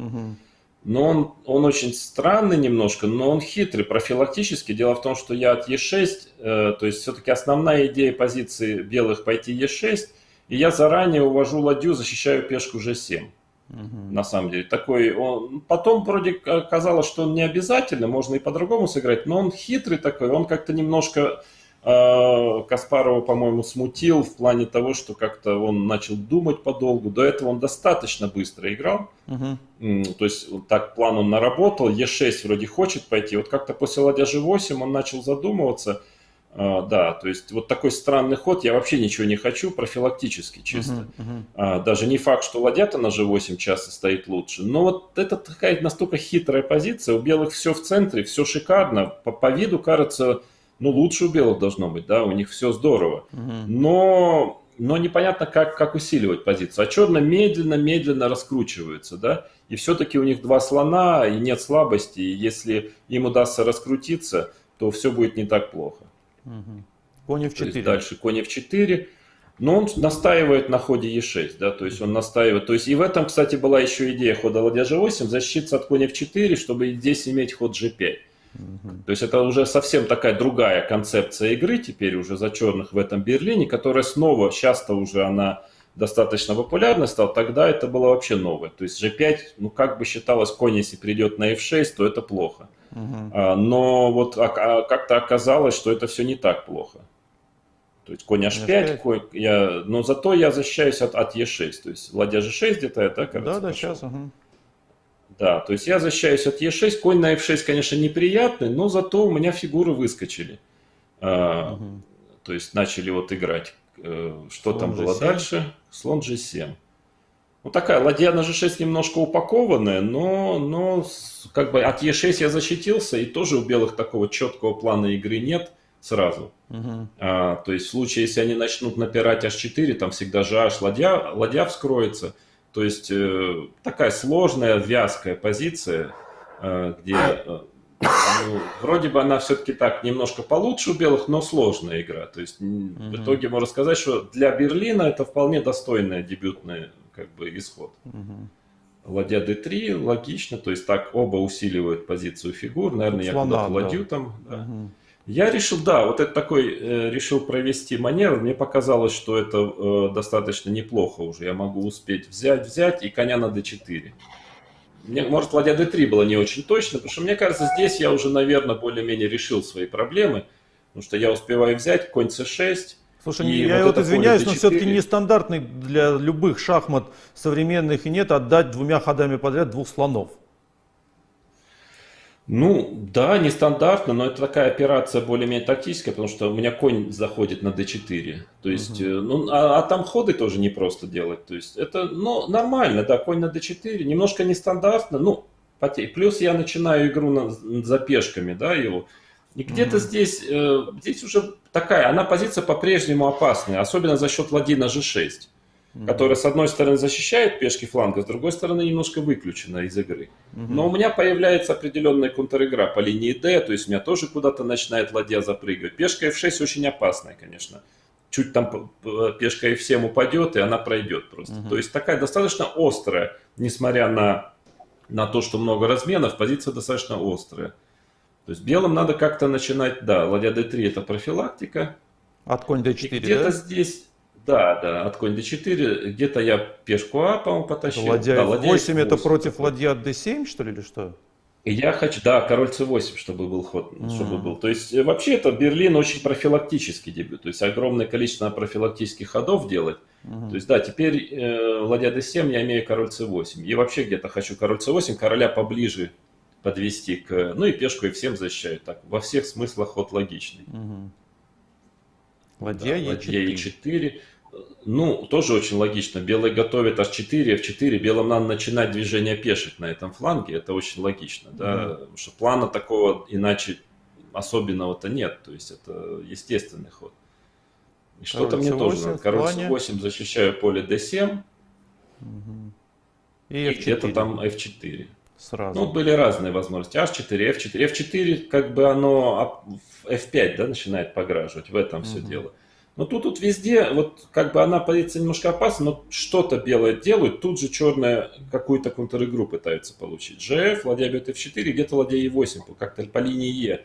То есть черные, скажем так, стратегически стоят плохо, да, вообще в Берлине. И в этой позиции в час. Если черные вот будут просто стоять, они проиграют. Но что бы белые ни делали, постоянно у черных находится какая-то контр-игра. И вот от ладья e8 какой-то организовывается вдруг контр-игра, ладья e2 хочу пойти. То есть не так просто провести вот этот план и спокойненько пешки, там, не знаю, довести ферзь. Это очень тяжело белыми. То есть их постоянно дергают, да. То есть поэтому в Берлине сложно сыграть по плану, что называется. Да, вот наметил, я вот это делаю, и то есть все время тебя дергают, и белыми очень, очень точно нужно играть тактически еще, чтобы от всего защищаться. И вот чаще всего мне это вот удалось почувствовать в анализе, когда я работал над Берлином, что вот очень часто получается, что вроде стратегически стою сомнительно, а вот тактически все время находятся ресурсы. Да, да. Вот слон c3 как-то опять, да, где-то я там начал. А тут ладья e2 не проходит, да? Ну, ладья f2, да, он защитил поле e1, чтобы иметь ладья e2, ладья f2. Мне, конечно, мою активную ладью менять, конечно, нет смысла. Если я ладью поменяю, могут быть серьезные проблемы. Поэтому, да, то есть так и было. поэтому слон c3, да, но я, по-моему, ушел. Ладья e4, вот, занял важную четвертую горизонталь, и где-то хочу конь d4 пойти, и остановил пешки. То есть движение h4, там h5, то есть не так просто белыми найти усиление игры. Что он там сыграл? Ладья h3, то есть пытается зайти за моей пешкой h6. Очень логичная игра. Но сейчас она становится очень такой конкретной, да, темповой, потому что белые хотят съесть пешку h6, но пока они это будут делать, черные успевают создать определенную контр-игру на другом фланге. Где-то я там пешку а все-таки двинул. Опять, да. Начинается острая игра. Ладья то есть теперь уже А4 сложно поставить, потому что там какая-то, да, то есть там начинает пешка b3 провисать. Ладья h5, я уже не помню, в чем идея. То есть на слон d2, наверное, как-то я конь d4 бы свел. Да, вот А4, на слон d2 конь e5. Вот какая тактика все время. То есть если вместо ладья h5 слон d2, вот я успеваю конь e5 и конь g4 находится, да. И конь подключается, то есть на взятие пешки а6 будет ход конь g4. Ну, там. Да, то есть очень много тактических вот ресурсов, да, слоном или сначала ладьей, вот конь g4. На ладья f4, ладья e1 шаг. То есть тактически очень сложно белыми успеть, да. Соответственно, ладья h5 с этой идеей, но теперь вот темп в темп а4 я успеваю создать контр-игру на пешку b3. Потому что иначе еще чуть-чуть слон d2, он бы пешку a6 забрал, мало бы не показалось. Но здесь успеваю. Но где-то вот здесь я ошибся, конечно, серьезно. Я переоценил позицию. Признаться, по-моему, я на выигрыш начал играть. Почувствовал, что все возможно, да? Ну, позиция очень сильно обострилась, да, слон d2, то есть проходные пешки у обоих, и кто знает вообще, кто быстрее, да, ладья бьет а4, ладья бьет а6, как-то так было. И тут, конечно, надо было поменяться ладьями и короля подтащить. И тут, видимо, была ничья. То есть короля на e6 и, в общем-то, равная позиция. Но меня как-то захватил пыл борьбы. Плюс, конечно, так внешне пешка h так немножко опасная, да. Я хотел сохранить ладьи. Во-первых, чтобы висела пешка на a2. Во-вторых, где-то, чтобы моя ладья могла остановить пешку f, да, при случае, если ее заберут. То есть, и, видимо, с идеей где-то при случае сыграть на выигрыш, но это было, наверное, не точной оценкой, потому что мне казалось, что у меня могут появиться шансы на выигрыш здесь тоже. Пешки там могут побежать, но получилось по темпам, что я не успею. После ладья g8 пришлось в глухую оборону уйти. Ладья g8. Ну, партия очень насыщенная, очень интересная, да, сложная, такая обоюдная очень. Да, ладья h7, и как-то тут что-то я...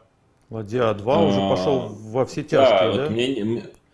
Вот во все тяжкие, потом, ну, она, правда, очень счетная, то есть позиция, да, у меня тоже пешка c бежит, но просто по темпам я немножко не успеваю здесь, и надо, в принципе, на ничью уже надо играть. И плюс цейтнот был, времени было мало, это какой ход? Или где-то там 36-й, 7-й, наверное, да? 35-й, да, времени было немного, посчитать сложно было, то есть, да, и тут, в общем-то, пришлось поднять какие-то очень точные ходы дальше. Ладья бьет f7. Конь e5. Что там дальше где-то? Конь Е5, да. Логично. Ну, потому что я тоже там что-то, какие-то угрозы у меня есть. Например, ладья 1 шах, конь F3, ладья F1, конь F3 шах, да, то есть позиция очень счетная. Но пешка F тоже бежит. Все не так просто. Да, конь Е5, ладья G7, Ладья F8. ладья F8. И вот где-то здесь мне кажется, что я переоценил. Потому что мне казалось тоже, у меня сейчас B5, B4 побежит пешка, может просто ферзь пройти, да. Где-то издалека как-то я недооценил чего-то. H3, да, и вот как-то мне казалось, что что-то найдется, а оказалось, что он быстрее. То есть он же все-таки связан, но как-то я не нашел, как я успеваю. C4 с идеей конь D3, наверное. Ладья E7. А почему нельзя сразу Да, пойти конь D3? Ну вот какая-то была так, наверное, потому что F7 есть ход, может быть. Может быть, я этого недооценил, что есть на конь D3 F7. Король B7, ладья G8, да, например. Ну да. Ну и ладья E2 тоже, наверное, да, то есть, но тут такая счетная идет игра, и как-то вот что-то я не досчитал, и пришлось, конечно, на флажке где-то там найти какие-то очень точные ходы, И, да, C4, что там было дальше. Ну, пока я держу ход F7, потому что я могу взять на F7 и на D2 слона, поэтому ему приходится темп тратить на ладья E7. Конь D3. Конь D3. И тут F7. Конь D3 какой ход? 40-й. Нет, конь D3, Да, вот я не вру. Конь D3, 39-й ход. Да, вот здесь был очень важен 40-м ходом решение. Я помню, у меня было минуты 2, и очень важное было решение. Я как-то успел высчитать правильно. Какой я там ход сделал, я уже не помню. Но помню, что это был очень важный ход. Конь F2. Единственный в итоге. Да, вот что именно надо было конь F2 бить, потому что была возможность как-то еще пойти король B7, там, но вот, скажем, с идеей на ладья E8, например, ну, или может какой-то другой ход там был, да, или надо было посчитать, ладья E8, ладья бьет F7, может быть, еще ничего, эта позиция, ладья бьет F7, ладья бьет D2, ладья E7, и у меня тоже могут пешки побежать, может, это и ничего, но, по-моему, слон H6, вот я помню в попыхах на 40-м ходу считал, если я не ошибаюсь, вот здесь слон H6 после король B7. Да, король B7, Вот, значит, если... король Не, вместо B7, конь бьет F2. ага. Король B7, по слон H6. Я вот пытался посчитать, успеваю ли я пешку C и B пробежать. Ладья бьет F2, слон бьет F8. И вот как-то, да, и он хочет отскочить слоном, провести пешку. И я как-то в попыхах считал, успеет ли он B5, B4, C3, B3. Вдруг я успею пробежать, но, по-моему, как-то успел высчитать, что я не успеваю. И правильно побил конь F2. Это было важно. Решение. В итоге я сыграл конь бьет F2. Слон H, как там? Ладья E8 шах. Король Да. D7. Ладья F8. Король D7 взял. Король E7. Король E7. Да, то есть надо было высчитать, что это вообще сразу не проигрывает. Но, к счастью, не проигрывает. И очень важный вариант. На слон B4 шах есть ход C5. А на ладья D8 я, к счастью, успеваю... Да, здесь C5 есть. А если ладья D8 на король E7, то я успеваю король бьет F7, и на король бьет F2 C3 есть ход, к счастью. Что слона, ну, я отыгрываю слона. Отыгрываешь слона. Все, то есть на тоненького держится, да? Ну, на тоненького, да. Я сам, конечно, своим ходом ладья G8 все на тоненькое поставил. Но вроде бы все держалось, вроде все правильно это было. Соответственно, конь бьет F2, и вот контроль прошел. Я не был уверен, что спасается. Да, ладья C8, это все правильно. Но как-то оказалось, эндшпиль очень опасный все равно. После ладья C8 это правильный ход, который он сделал. Да, потому что я, по-моему, теряю пешку одну. Король E6 или как там, да.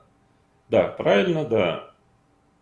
Слон Он какой-то E3. ход здесь сделал, слоном, наверное. Да, и я все-таки пешку теряю, но мало материала осталось. И вот тут был один момент, где он как-то тонко мог сыграть и поставить более серьезные проблемы дальше. Но тут очень счетная пошла игра. Конь D1. Да, там взял где-то, да, C3. По-моему, взял на B6, C3. да. И у него какой-то очень тонкий ход здесь был, который он... Как он сыграл здесь? H4. Какой ход? H4. Да, вот, по-моему, типа король H2, какой-то ход тонкий король H2 был. И вот он меня смущал во время партии очень.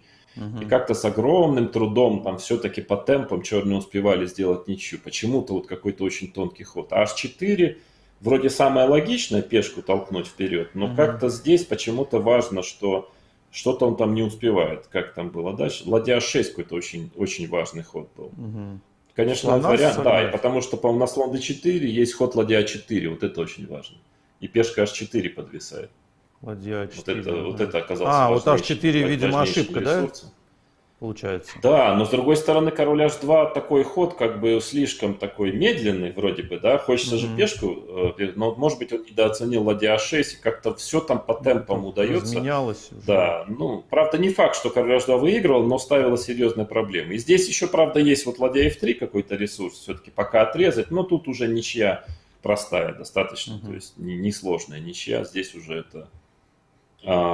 там как-то аккуратно, как я там сыграл дальше, да, вот как-то аккуратно надо было и вовремя переход в пешечный, потому что у меня король отрезан, но вот как-то ладья g5, ну, минимально аккуратно, я не даю королем прорваться. И я жду хода король f3, чтобы дать ладья f5 шах, чтобы именно при короле на f2 этот эндшпиль проигранный из-за хода король Я f3, а условно здесь показал. оппозиция и ничья.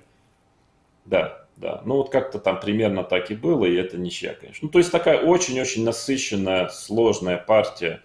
Ну, в принципе, честно, мне кажется, в целом хорошая, интересная, и качество, по-моему, довольно высокое. То есть, честно, я так смотрю сейчас, так, да вроде неплохо Каспаров играл. Нельзя сказать, что плохо играл. То есть, Да нет, а почему он давил-то даже плохо серьезно. играет? Да. По-моему, хороший уровень. Я не знаю, как вам казалось, Женя? Что оба играть Я не же- умеют. И мне честно Вот так на- вот, я смотрю, мне Подожди, кажется, что почему- очень приличный уровень. Вот Жаэль правильно говорит, что меня нельзя было, Берлагу нельзя было пускать, потому что Берлага паниковал. А моя паника строилась на двух вещах. Во-первых, мы в анализе никогда, благодаря тебе в том числе, потому что ты все время находил какие-то ресурсы там за белых, и, и действительно там нельзя ни четкого равенства, ни четкого перевеса, да, найти до сих пор. Ну да, да. А ведь по тому, как складывались первые две партии, вот нет такого впечатления, что ты пришел и типа безпроблемно сделал ничью, тебе приходилось на цыпочках делать единственные ходы, ну, всю партию. У меня была мысль, и, в принципе, логика есть в моих рассуждениях, что а ты сможешь, вообще человек способен всю партию, весь матч ставить себя в такие условия, ну, там, в том числе дебютом, да, где ты должен всю партию находить единственные ходы. Я просто, как бы, честно скажу, как товарищ товарищу, просто не верил в тебя ни секунду. И поэтому мне казалось, что нужно... Ну, то есть, ну, было нет, ну, это что-то- логично, конечно. Обычно во второй половине матча ты начинаешь уставать тяжело, если постоянно приходится находить единственные ходы и постоянно вот. Но, к счастью, в следующих партиях полегче было. Как, по-моему, ты же, Женя, и сказал, что на удивление получилось так, что обычно с каждой новой партией все тяжелее и тяжелее отбиваться, а у меня как раз наоборот было. То есть после третьей, вот каждая новая партия, мне все легче и легче удавалось сделать ничью черными в Берлине, вот каким-то таким странным образом. Но, в принципе, я Ну, я правильно. понимаю твои сомнения и тревоги. С другой стороны, а кто сказал, что черными с Каспаровым будет легко, и я буду так вот беспроблемно уравнивать, и не нужно будет находить единственные ходы? У меня, в принципе, не было иллюзий в том, что в общем, буду под давлением находиться серьезным черным цветом. Жоэль, а ты сохранял олимпийское спокойствие, да, на все это? Твоя работа была как бы стену держать, да, сзади? Не, ну я просто по натуре оптимист, поэтому я видел, что в принципе на самом деле, ну а как тут, понимаешь, а зачем паниковать, если в этот момент у нас уже +1, и в общем-то все хорошо идет в целом. Ну да, пришлось Володе немножко напрягаться и находить непростые ходы, ну острая позиция, в принципе он сам сказал, что даже и думал играть на выигрыш. То есть, в принципе, все шло очень неплохо, надо сказать, то есть еще рано сдаваться, так сказать, да. Вот. И более того, мне кажется, что вот после этой партии мне сложилось впечатление, что у Каспарова, ну, это был удар, вот эта ничья, потому что, ну, хорошо, первая партия там против берлинской защиты он не ожидал, ну, как-то он немножко без зуба сыграл и ничего не получил, ну, хорошо, бывает. Здесь они подготовились, нашли интересный как бы план. Но он достаточно естественный, этот план, да, то есть он довольно логично вытекает из первой партии. То есть это просто попытка сыграть как в первой партии, только лучше, да, без темпа H3, как-то поактивнее. Там он уже понимал, какие есть защитные ресурсы у черных после первой партии, вот этот H5, там все это, да. То есть он попытался соптимизировать. И, наверное, он увидел, что в этом дебюте больше запаса прочности, чем он думал, и он как бы задумался. То есть он подумал, что, а если вот этот план не проходит, тогда что мне делать? А может, пока ничего нет. И мы, наверное, к этому подойдем, когда обсудим уже следующую партию, когда он играл белый, да. Но было ощущение, что он как раз вот, уперся в стенку и немножко не знал, как дальше. При этом, как дальнейший ход матча покажет, у черных еще были запасные идеи, да, вот с королем не на c8, а на e8. То есть я думаю, что некое осознание пришло в лагерь Каспарова, что эта защита, она реальна. То есть это не просто там, чтобы заметать следы и дальше перейти обратно в русскую партию. Нет, это действительно как бы полноценный дебют, и с ним надо что-то делать. И причем это такой дебют, что если ты как раз первые, там, не знаю, там 15-20 ходов не поставил проблем, все, ничья, и все домой. Поэтому в условиях, когда уже он отстает в счете, то есть это проблема. Я думаю, что здесь психологически он чувствовал серьезное давление от этого дебюта. А вот партии шли каждый, через день. Вот можно вообще, по сути, если он не ожидал Берлина перед матчем, а очевидно, что он его не ожидал, получается, ему надо за 4-5 дней поднять, в общем-то, новый дебют, над которым вы работали 2-3 недели. Это вообще реально в течение матча, Володь, вот основываясь на твоем опыте? Ну, во-первых, партии были, у нас 4 партии в неделю было, кажется, да, насколько я помню. Через день. Суббота, воскресенье. Вы ровно 20 лет назад играли 4-ю партию. У нас был вторник, четверг, суббота, воскресенье. Вот так, 4 партии в неделю. То есть одна была спаренная партия. И, соответственно, как реально? Конечно, не просто, но, во-первых, можно, а во-вторых, это же не единственный возможный дебют Берлин, да, можно же и шотландскую сыграть. Человек обычно к матчу на первенство мира готовит довольно много всего. Соответственно, есть, то есть это не такая уж безвыходная ситуация, да. Во-первых, мы видим, что, в принципе, белые давят в Берлине, да, не так все просто черным, а во-вторых, можно всегда что-то другое выбрать. То есть, и плюс такая ситуация складывается всегда в матчах на первенство мира. Это обычное дело, что в какой-то момент ты не знаешь, у тебя мало времени, ты ищешь какую-то идею хотя бы на одну партию. С этим сталкивались все во все времена, и я сам и в этом матче, и в последующих. Так что обычная ситуация, в общем. Понятно. Я вот думаю, может быть, мы утомили наших я думаю, сейчас, зрителей. на сегодня мы достаточно рассказали, 3 партии проанализировали, тем более, что дальше идет масштабное сражение в 4-й партии, не хочется его в торопях. Она такая, которая требует и концентрации, и энергии, потому что это целый триллер такой был, много чего можно рассказать, очень насыщенная партия. Поэтому, я думаю, можем 3-й эфир сделать, и вот с 4-й до окончания матча уже так чисто шахматную такую сделать эфир, потому что этот был полуподготовка, начало матча, а там мы можем так сделать. И планировали, к 4-й надо набраться сил, энергии, потому что она, в общем-то, была такая очень волнительная. И по напряжению ошибок было не так мало, но и хороших ходов было много. То есть была очень напряженная партия. Да. Очень много сил, я думаю, у обоих она отняла.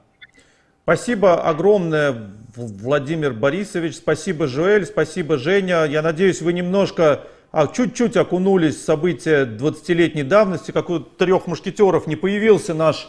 Кто он у нас? Предположим, Арамис не появился. Он Арамис, безусловно. Надеюсь, неделю. Я думаю, что мы, может быть, на следующий стрим пригласим. В общем, это боевые ваши воспоминания о былых днях. Я бы еще хотел в конце, уже без нас, чтобы нам показали, мы сделали такие музыкальную нарезку, такую портреты Крамника и Каспарова на этом матче. Портреты Крамника и Каспарова. Есть у тебя, Саш, не обманывай меня. Ну, в общем, сейчас, короче, покажем еще небольшое видео, которое мы подготовили к этому стриму. А о третьем стриме мы, как всегда, на канале отдельно объявим. Спасибо огромное. Ну, тоже, всем. я думаю, наверное, в течение нескольких дней. Да, через не недельку будем максимум. затягивать, да, пока Да, свежи что там воспоминания. затягивать, да. Все, спасибо. Хорошо, всем Спасибо. привет, Спасибо, бригаде. счастливо. Счастливо. Бригаде привет. И до скорого. Ну ты там не обижайся, Володь, что так тебе мало процентов давали.